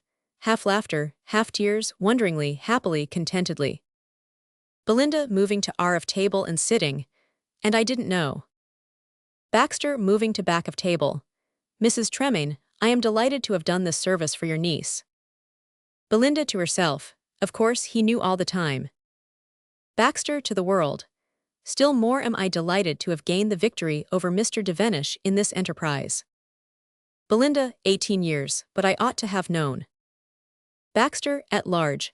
I shall not be accused of exaggerating when I say that the odds against such an enterprise were enormous. Belinda, 18 years, and now I've 8 whole hours to wait. Baxter triumphantly, it will be announced tonight. Mr. Devenish, I shall say, young fellow, he arranges his speech in his mind. Belinda nodding to herself mischievously, so I was right after all, slowly and triumphantly. He does look better without a beard. Baxter with his hand on the back of the chair on the L side of the table. Mr. Devenish, young fellow, when you matched yourself against a man of my repute, matched yourself against a man of my repute, crossing towards fireplace. Belinda rises stealthily, takes up her hat and exits through the swing doors and through the garden up R. When you matched yourself against a man who has red papers, moving towards center table at soirees of the Royal Statistical Society. Looking round the room, he discovers that he is alone. He picks up his hat from the table and jams it down on his head. Unusual. He moves up towards the swing doors. Curtain. Act 3. It is after dinner in Belinda's hall. The log fire, chandelier, and wall brackets are all alight. Belinda is lying on the Chesterfield with a coffee cup in her hand. Delia, in the chair down L below the fireplace, has picked up The Lute of Love from a table and is reading it impatiently. She also has a coffee cup in her hand. Delia throwing the book away. What rubbish he writes. Belinda coming back from her thoughts. Who, dear? Delia, Claude. Belinda gives her a quick look of surprise. Mr. Devenish. She rises and stands by the fireplace with her cup in her hand. Of course, he's very young. Belinda, so is Keats, darling. Delia, I don't think Claude has had Keats' advantages. Keats started life as an apothecary. Belinda, so much nicer than a chemist. Delia, now Claude started with nothing to do. Belinda, mildly. Do you always call him Claude, darling? I hope you aren't going to grow into a flirt like that horrid Mrs. Tremaine. Delia, silly mother. She moves to Belinda, takes her cup, then crosses to the table and places both the cups on the table seriously. I don't think he'll ever be any good till he really gets work. Did you notice his hair this evening? Belinda dreamily, who's dear? Delia, going to the back of the Chesterfield and to the L of Belinda. Mummy, look me in the eye and tell me you are not being bad. Belinda, having playfully turned her head away and hidden her face with her handkerchief, says innocently, bad, darling. Delia, moving down to the front of the fireplace. You've made Mr. Robinson fall in love with you. Belinda's happily, have I? Delia, yes, it's serious this time. He's not like the other two. Belinda, however did you know that? Delia, oh, I know. Belinda, darling, I believe you've grown up. It's quite time I settled down. Delia, with Mr. Robinson. Belinda sits up and looks thoughtfully at Delia for a little time. Belinda, mysteriously. Delia, are you prepared for a great secret to be revealed to you? Delia, childishly, and jumping onto the L arm of the Chesterfield facing Belinda. Oh, I love secrets. Belinda reproachfully. Darling, you mustn't take it like that. This is a great, deep, dark secret. You'll probably need your sal volatile. Delia excitedly, go on. Belinda, well, looking round the room. Shall we have the lights down a little? Delia, go on, mummy. Belinda, well, Mr. Robinson is, impressively, is not quite the Robinson he appears to be. Delia, yes. Belinda, in fact, child, he is, darling. Hadn't you better come and hold your mother's hand? Delia, struggling with some emotion, and placing her hand on Belinda's arm, who playfully smacks it. Go on. Belinda, well, Mr. Robinson is a sort of relation of yours, in fact, playing with her rings and looking down coyly, he is your father. She looks up at Delia to see how the news is being received. Delia gives a happy laugh. Dear one, this is not a matter for mirth. Delia, darling, it is lovely, isn't it? Sliding down to the seat of the Chesterfield next to Belinda, who moves along to make room for her. I am laughing because I am so happy. Belinda, aren't you surprised? Delia, no, you see, Claude told me this morning. Belinda displays annoyance. He found out just before Mr. Baxter. Belinda, well, everyone seems to have known except me. Delia, didn't you see how friendly father and I got at dinner? I thought I'd better start breaking the ice, because I suppose he'll be kissing me directly. Belinda, say you like him. Delia, I think he's going to be awfully nice. She kisses Belinda and rises. Does he know you know? Belinda, not yet. Delia, oh, she moves to the fireplace and warms her hands. Belinda, just at present I've rather got Mr. Baxter on my mind. I suppose, darling, you wouldn't like him as well as Mr. Devenish. Pathetically. You see, they're so used to going about together. Delia, Claude is quite enough. Belinda, I think I must see Mr. Baxter and get it over. Do you mind if I have Mr. Devenish too? I feel more at home with both of them. I'll give you him back. Oh dear, I feel so happy tonight. She jumps up and goes to Delia. And is my little girl going to be happy too? That's what mothers always say on the stage. I think it's so sweet. They move together to below table. Delia smiling at her. Yes, I think so, Mummy. Of course, I'm not romantic like you. I expect I'm more like father, really. Belinda dreamily. Jack can be romantic now. He was telling me this morning all about the people he has proposed to. I mean, I was telling him. Anyhow, he wasn't a bit like a father. Of course, he doesn't know he is a father yet. Darling, I think you might take him into the garden, only don't let him know who he is. You see, he ought to propose to me first, oughtn't he? The men come in from R. Tremaine goes to the foot of the settee R, Devenish to the back of the table up R, while Baxter stands at the back of the settee. Belinda moves to the front of the settee, and Delia sits on the table. Here you all are. I do hope you haven't been throwing away your cigars, because smoking is allowed all over the house. Tremaine as he comes to the foot of the settee. Oh, we've finished, thank you. Belinda going up to the swing doors and opening them. Isn't it a wonderful night? And so warm for April. Delia, you must show Mr. Robinson the garden by moonlight. It's the only light he hasn't seen it by. Devenish quickly coming to our back of table C. I don't think I've ever seen it by moonlight, Miss Delia. Belinda coming down a little. I thought poets were always seeing things by moonlight. Baxter moving toward Belinda. I was hoping, Mrs. Tremaine, that perhaps. Delia moving quickly to above Tremaine and taking his hand, and pulling him up stage to swing doors. Come along, Mr. Robinson. Tremaine looks at Belinda, who gives him a nod. Belinda then moves down R. Tremaine L of Delia. It's very kind of you, Miss Robinson. I suppose there is no chance of a nightingale. Belinda, there ought to be. I ordered one specially for Mr. Devenish. Delia and Tremaine go out together. Belinda, with a sigh, moves over to the Chesterfield and settles herself comfortably into it. Devenish, annoyed by Tremaine's attentions to Delia, crosses up angrily and looks off through the window up L above fireplace, then comes down L of the Chesterfield to the front of the fireplace. Baxter moves up to the swing doors angrily watching Delia and Tremaine, then moves to the window R and looks off. Betty then enters with a salver from R. She moves by the back of the settee to the back of the table C, picks up the coffee cups, and goes out R. Baxter, then moves over to the window facing the audience. Up L he looks off, then comes down to the R of Belinda. Now we're together again. Well, Mr. Devenish. Devenish, I. Belinda, no, I think I'll let Mr. Baxter speak first. I know he's longing to. Baxter leaning on the back of the chair L of table, he clears his throat.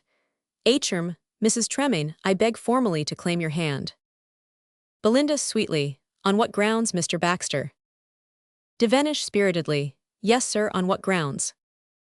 Baxter coming to R of Chesterfield, close to Belinda. On the grounds that, as I told you this morning, I had succeeded in the quest. Devenish appearing to be greatly surprised. Succeeded. Baxter, yes, Mr. Devenish, young fellow, you have lost. He moves a few paces R to below the chair L of the table. I have discovered the missing Mr. Robinson. Devenish wiping hit brow and coming to Baxter. Who where? Baxter dramatically. Miss Robinson has at this moment gone out with her father. Devenish placing his hands heavily on Baxter's shoulders who staggers. Good heavens, it was he.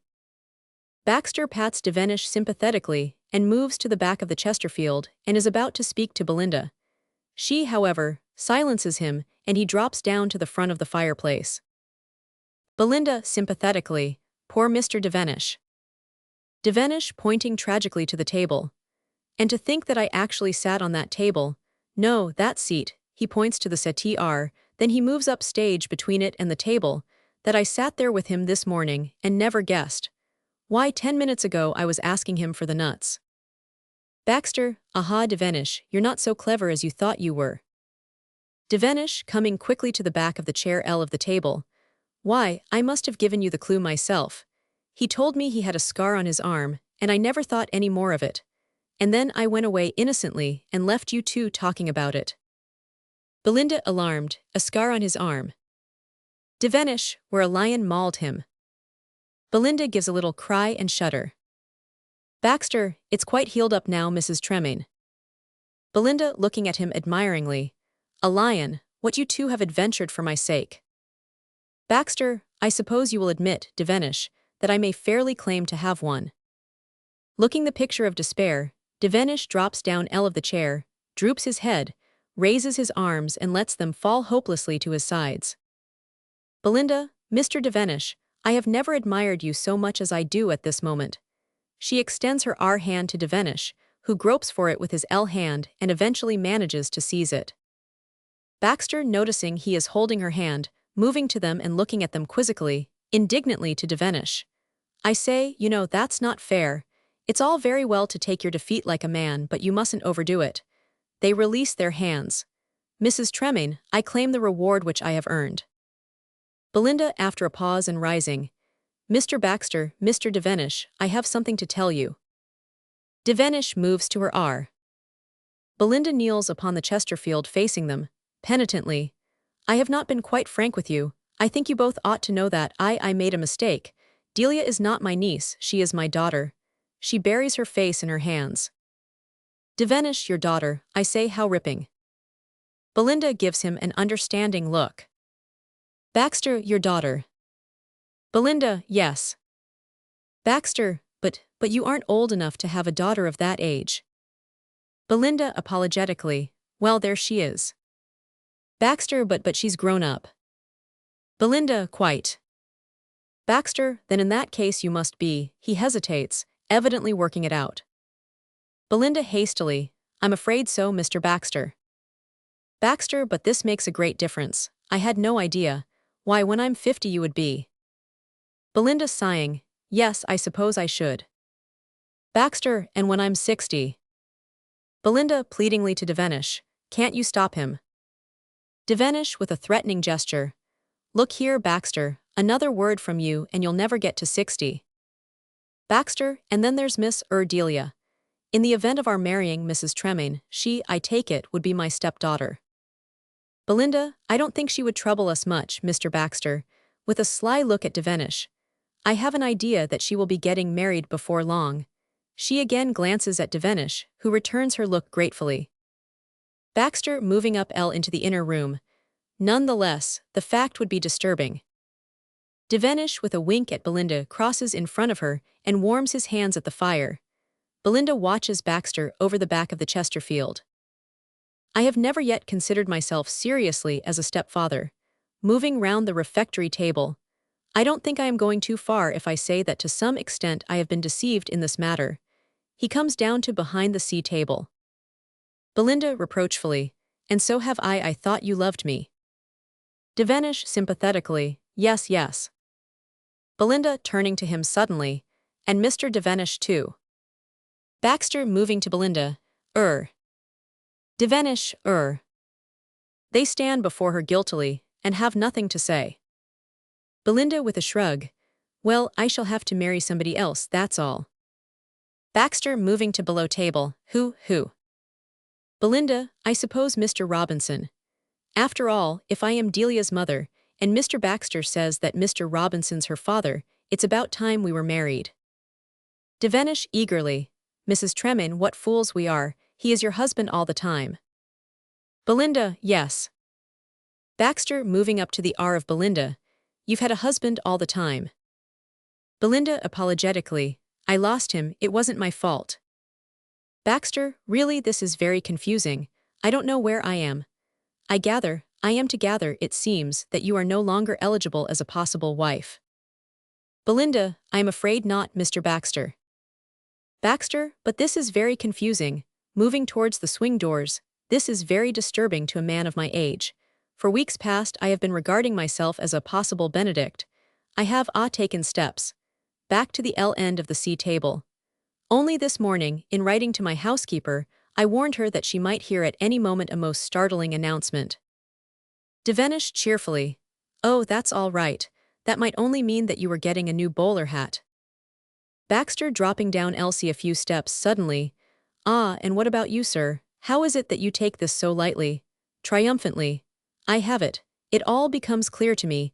You have transferred your affections to her daughter. Devenish, oh I say Baxter, this is very crude. Belinda, and why should he not, Mr. Baxter? Softly, he has made me very happy. Baxter staggered, he has made you happy, Mrs. Tremaine. Belinda, very happy. Baxter thoughtfully, oh ho. He takes a turn up the room into the inner room, muttering to himself. Belinda kneels and watches him over the back of the Chesterfield. Then he comes down again to her side. Mrs. Tremaine, I have taken a great resolve. Solemnly, I also will make you happy, thumping his heart. I also will woo Miss Delia. Belinda, oh. Devenish, look here, Baxter. Baxter suddenly crossing and seizing Devenish's arm and pulling him towards the siding doors up between the Chesterfield and the table. Come, we will seek Miss Delia together. Belinda seizes Devenish's hand as he is passing, and he, clinging to it, nearly pulls her off the Chesterfield. She is very amused. It may be that she will send us upon another quest, in which I shall again be victorious. Belinda releases her hand and slips down into the Chesterfield, tempestuously. Come, I say. He marches the resisting Devenish to the swing doors. Let us put it to the touch, to win or lose it all. Devenish turning and appealing to Belinda, please. Belinda gently, Mr. Baxter, Harold. Baxter stops and turns round. You are too impetuous. I think that is Delia's mother. Baxter coming down to the foot of the table. Your pardon, Mrs. Tremaine. In the intoxication of the moment I am forgetting. Formally, I have the honor to ask your permission to pay my addresses, moves to chair L of table. Belinda, no, I didn't mean that. But as Delia's mother, I ought to warn you that she is hardly fitted to take the place of your housekeeper. She is not very domesticated. Baxter indignantly, not domesticated. Sits L of table. Why, did I not hear her tell her father at dinner that she had arranged all the flowers? Belinda, there are other things than flowers. Devenish on Baxter's behind the table. Bed socks, for instance, Baxter. Baxter is annoyed. It's a very tricky thing, airing bed socks. I am sure your housekeeper. Baxter silencing Devenish. Mrs. Tremaine, she will learn, the daughter of such a mother. I need say no more. Belinda, oh thank you, but there is something else, Mr. Baxter. You are not being quite fair to yourself. In starting out upon this simultaneous wooing, you forget that Mr. Devenish has already had his turn. Devenish tries to stop her. Baxter turns round and nearly catches him. This morning alone, you should have yours. Alone, too. Devenish, oh I say. Baxter, yes, you are right. I must introduce myself first as a suitor, I see that. Rising to Devenish.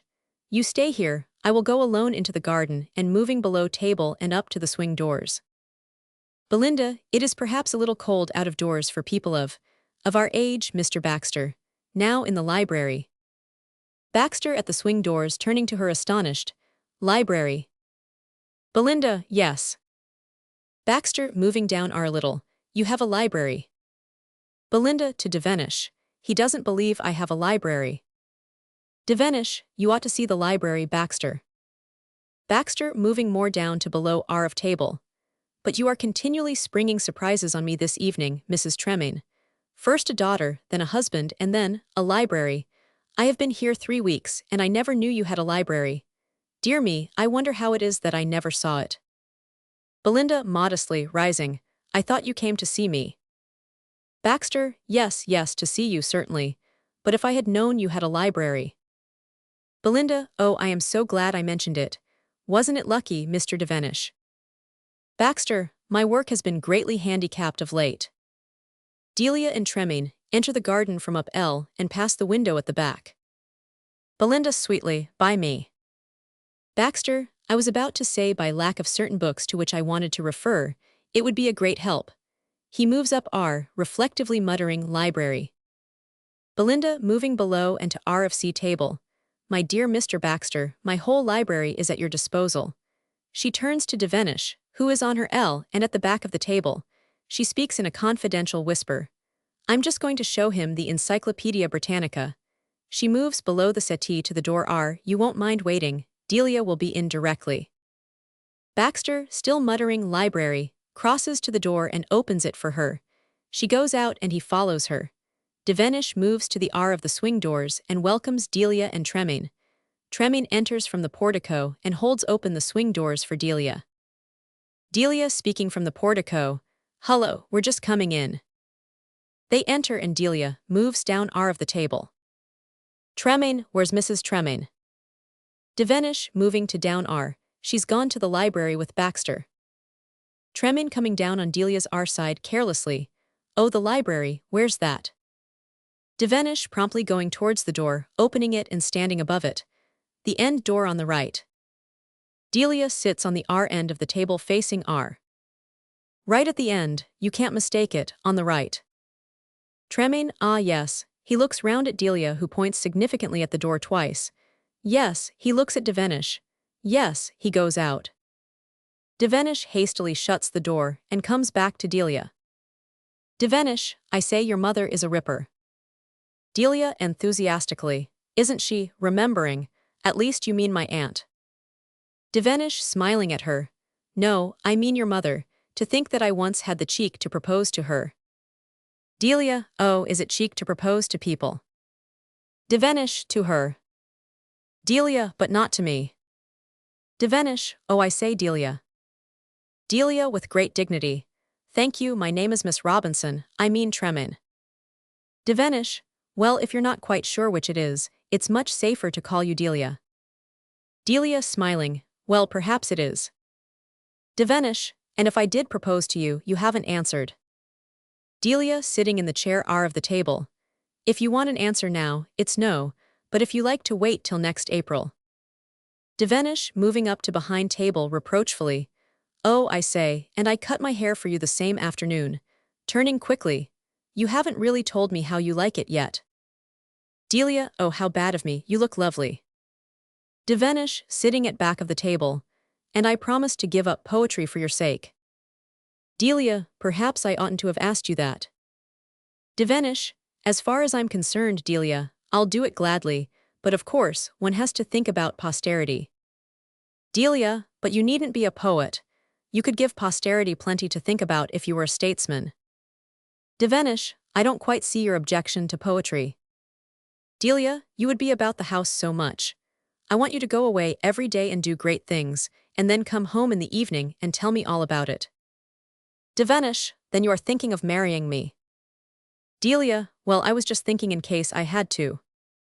Devenish he rises and taking her hands, raises her from the chair. She backs a step to R, do, it would be rather fun if you did, and look here he pulls her gently back. They both sit on the table. He places his arm round her waist. I will be a statesman if you like, and go up to Downing Street every day and come back in the evening and tell you all about it. Delia, how nice of you. Devenish magnificently holding up his L hand to heaven. Farewell, Parnassus. Delia pulling down his hand. What does that mean? Devenish, well it means that I've chucked poetry. A statesman's life is the life for me. Behold Mr. Devenish, the new MP. She holds up her L hand admonishingly and he laughs apologetically. No, look here, that was quite accidental. Delia, smiling at him. I believe I shall really like you when I get to know you. Devenish, I don't know if it's you, or Devonshire, or the fact that I've had my hair cut, but I feel quite a different being from what I was 3 days ago. Delia, you are different. They both rise from the table. She pulls him to R one step. Perhaps it's your sense of humor coming back. Devenish, perhaps that's it. It's a curious feeling. Delia pulling him towards the swing doors. Let's go outside, there's a heavenly moon. Devenish, moon, moon, now where have I heard that word before? Delia, what do you mean? Devenish, I was trying not to be a poet. Delia opens the doors. Well, I'll come with you, but I shall refuse to look at it. Putting his L hand behind his back, he walks slowly out with her, saying to himself, the Prime Minister then left the house. They cross the windows at the back and go off L. Belinda and Tremaine come from the library, the latter holding the door for her to pass. Belinda moving below the settee across the room.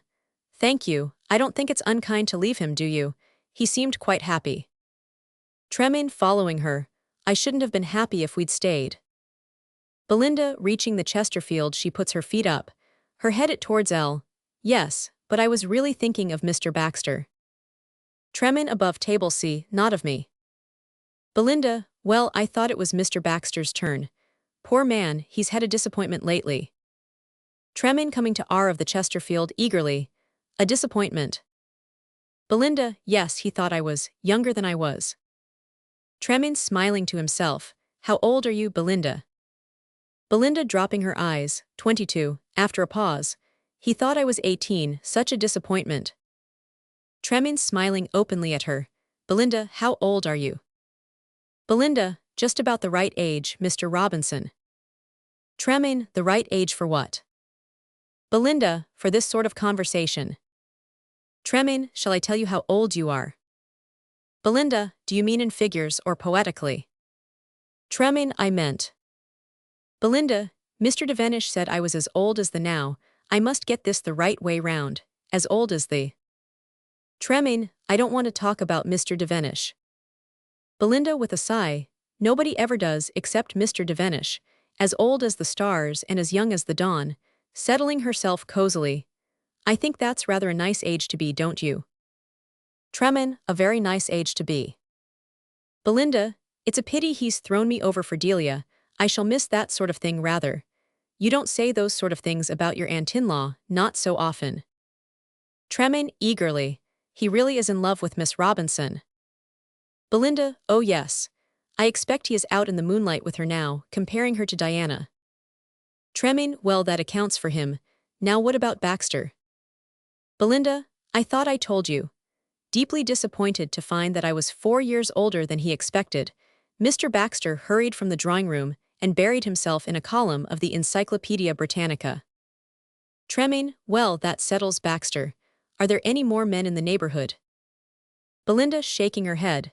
Isn't it awful? I've only had those 2 for the last 3 weeks. Tremaine sits on the back of the Chesterfield and looks down at her. Tremaine, Belinda.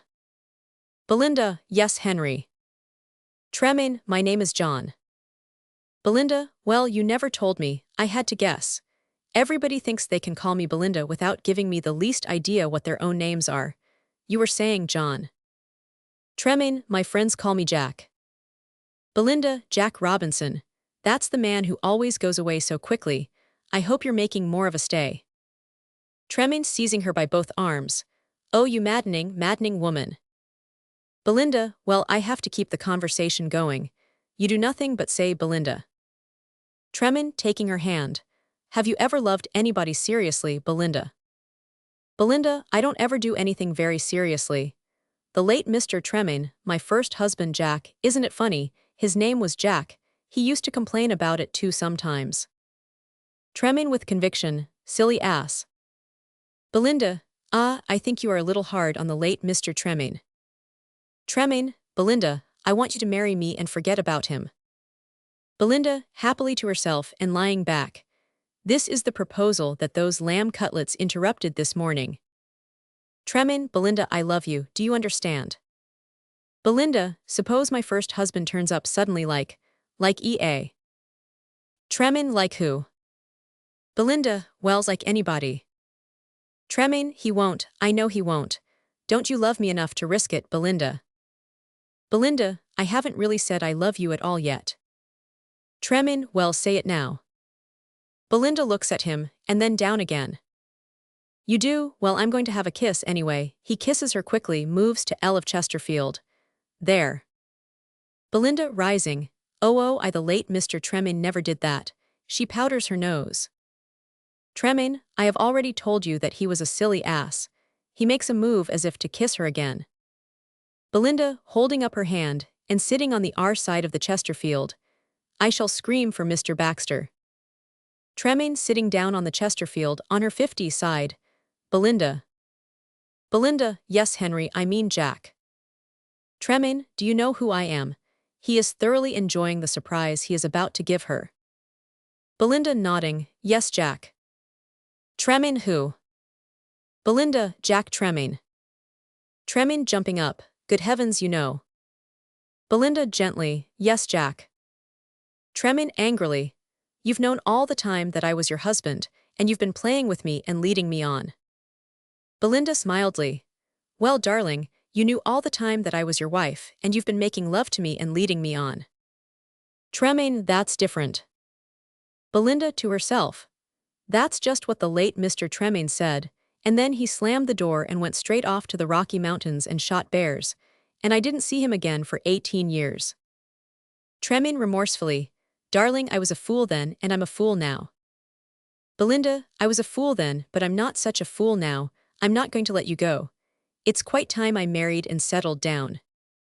Treming, you darling, he kisses her. How did you find out who I was? Belinda awkwardly. Well, it was rather curious, darling. After a pause. It was April, and I felt all sort of aprily, and there was the garden all full of daffodils, and there was Mr. Baxter, the one we left in the library, knowing all about moles. He's probably got the M volume down now. Well, we were talking about them one day, and I happened to say that the late Mr. Treming, that was you, darling, had rather a peculiar one on his arm. And then he happened to see it this morning and told me about it. Treming, what an extraordinary story. Belinda, yes, darling, it's really much more extraordinary than that. I think perhaps I'd better tell you the rest of it another time. Coaxingly, now show me where the nasty lion scratched you. Treming pulls up his sleeve. Oh, she kisses his arm. You shouldn't have left Chelsea, darling. Treming, I should never have found you if I hadn't. Belinda squeezing his arm. No, Jack, you wouldn't. After a pause. I have got another little surprise for you if you're ready for it. Standing up and moving to the chair L of the table. Properly speaking, I ought to be wearing white. I shall certainly stand up while I'm telling you. Modestly. Darling, we have a daughter, our little Delia. He is standing in front of the fireplace. Treming, Delia, you said her name was Robinson. Belinda, yes, darling, but you said yours was. One always takes one's father's name. Unless, of course, you were Lord Robinson. Treming, but you said her name was Robinson before you. She makes a playful move. Oh, never mind about that. A daughter. Belinda, how could you let me go and not tell me? Belinda, you forget how you'd slammed the door. It isn't the sort of thing you shout through the window to a man on his way to America. Treming, taking her in his arms. Oh, Belinda, don't let me ever go away again. Devenish and Delia enter from up L and pass the windows on the way to the swing doors. Belinda, I'm not going to, Jack. I'm going to settle down into a staid old married woman. Treming, oh no, you're not. You're going on just as you did before. And I'm going to propose to you every April and win you over all the other men in love with you. Belinda, you darling, they embrace. Delia and Devenish come in from the garden. Treming quietly to Belinda, our daughter. Delia going up to Treming, you're my father. Treming, if you don't mind very much, Delia. Delia, you've been away a long time. Treming, I'll do my best to make up for it. Belinda, Delia, darling, I think you might kiss your poor old father. As the does too, Devenish suddenly and hastily kisses Belinda on the cheek. Devenish, just in case you're going to be my mother-in-law. Treming, we seem to be rather a family party. Belinda suddenly, there, moving to the door L, we've forgotten Mr. Baxter again. Baxter, who has come in quietly with a book in his hand. Oh, don't mind about me, Mrs. Treming. I've enjoyed myself immensely. He crosses to the armchair below the fireplace and places it in front of the fire. Belinda and Treming move up into the inner room by the refectory table and embrace, their backs to Baxter. Delia and Devenish are by the swing doors. They also embrace, their backs to Baxter. Referring to his book. I have been collecting some most valuable information on looking round at them and sitting in the armchair and continuing to read, Lunacy in the County of Devonshire. The curtain falls.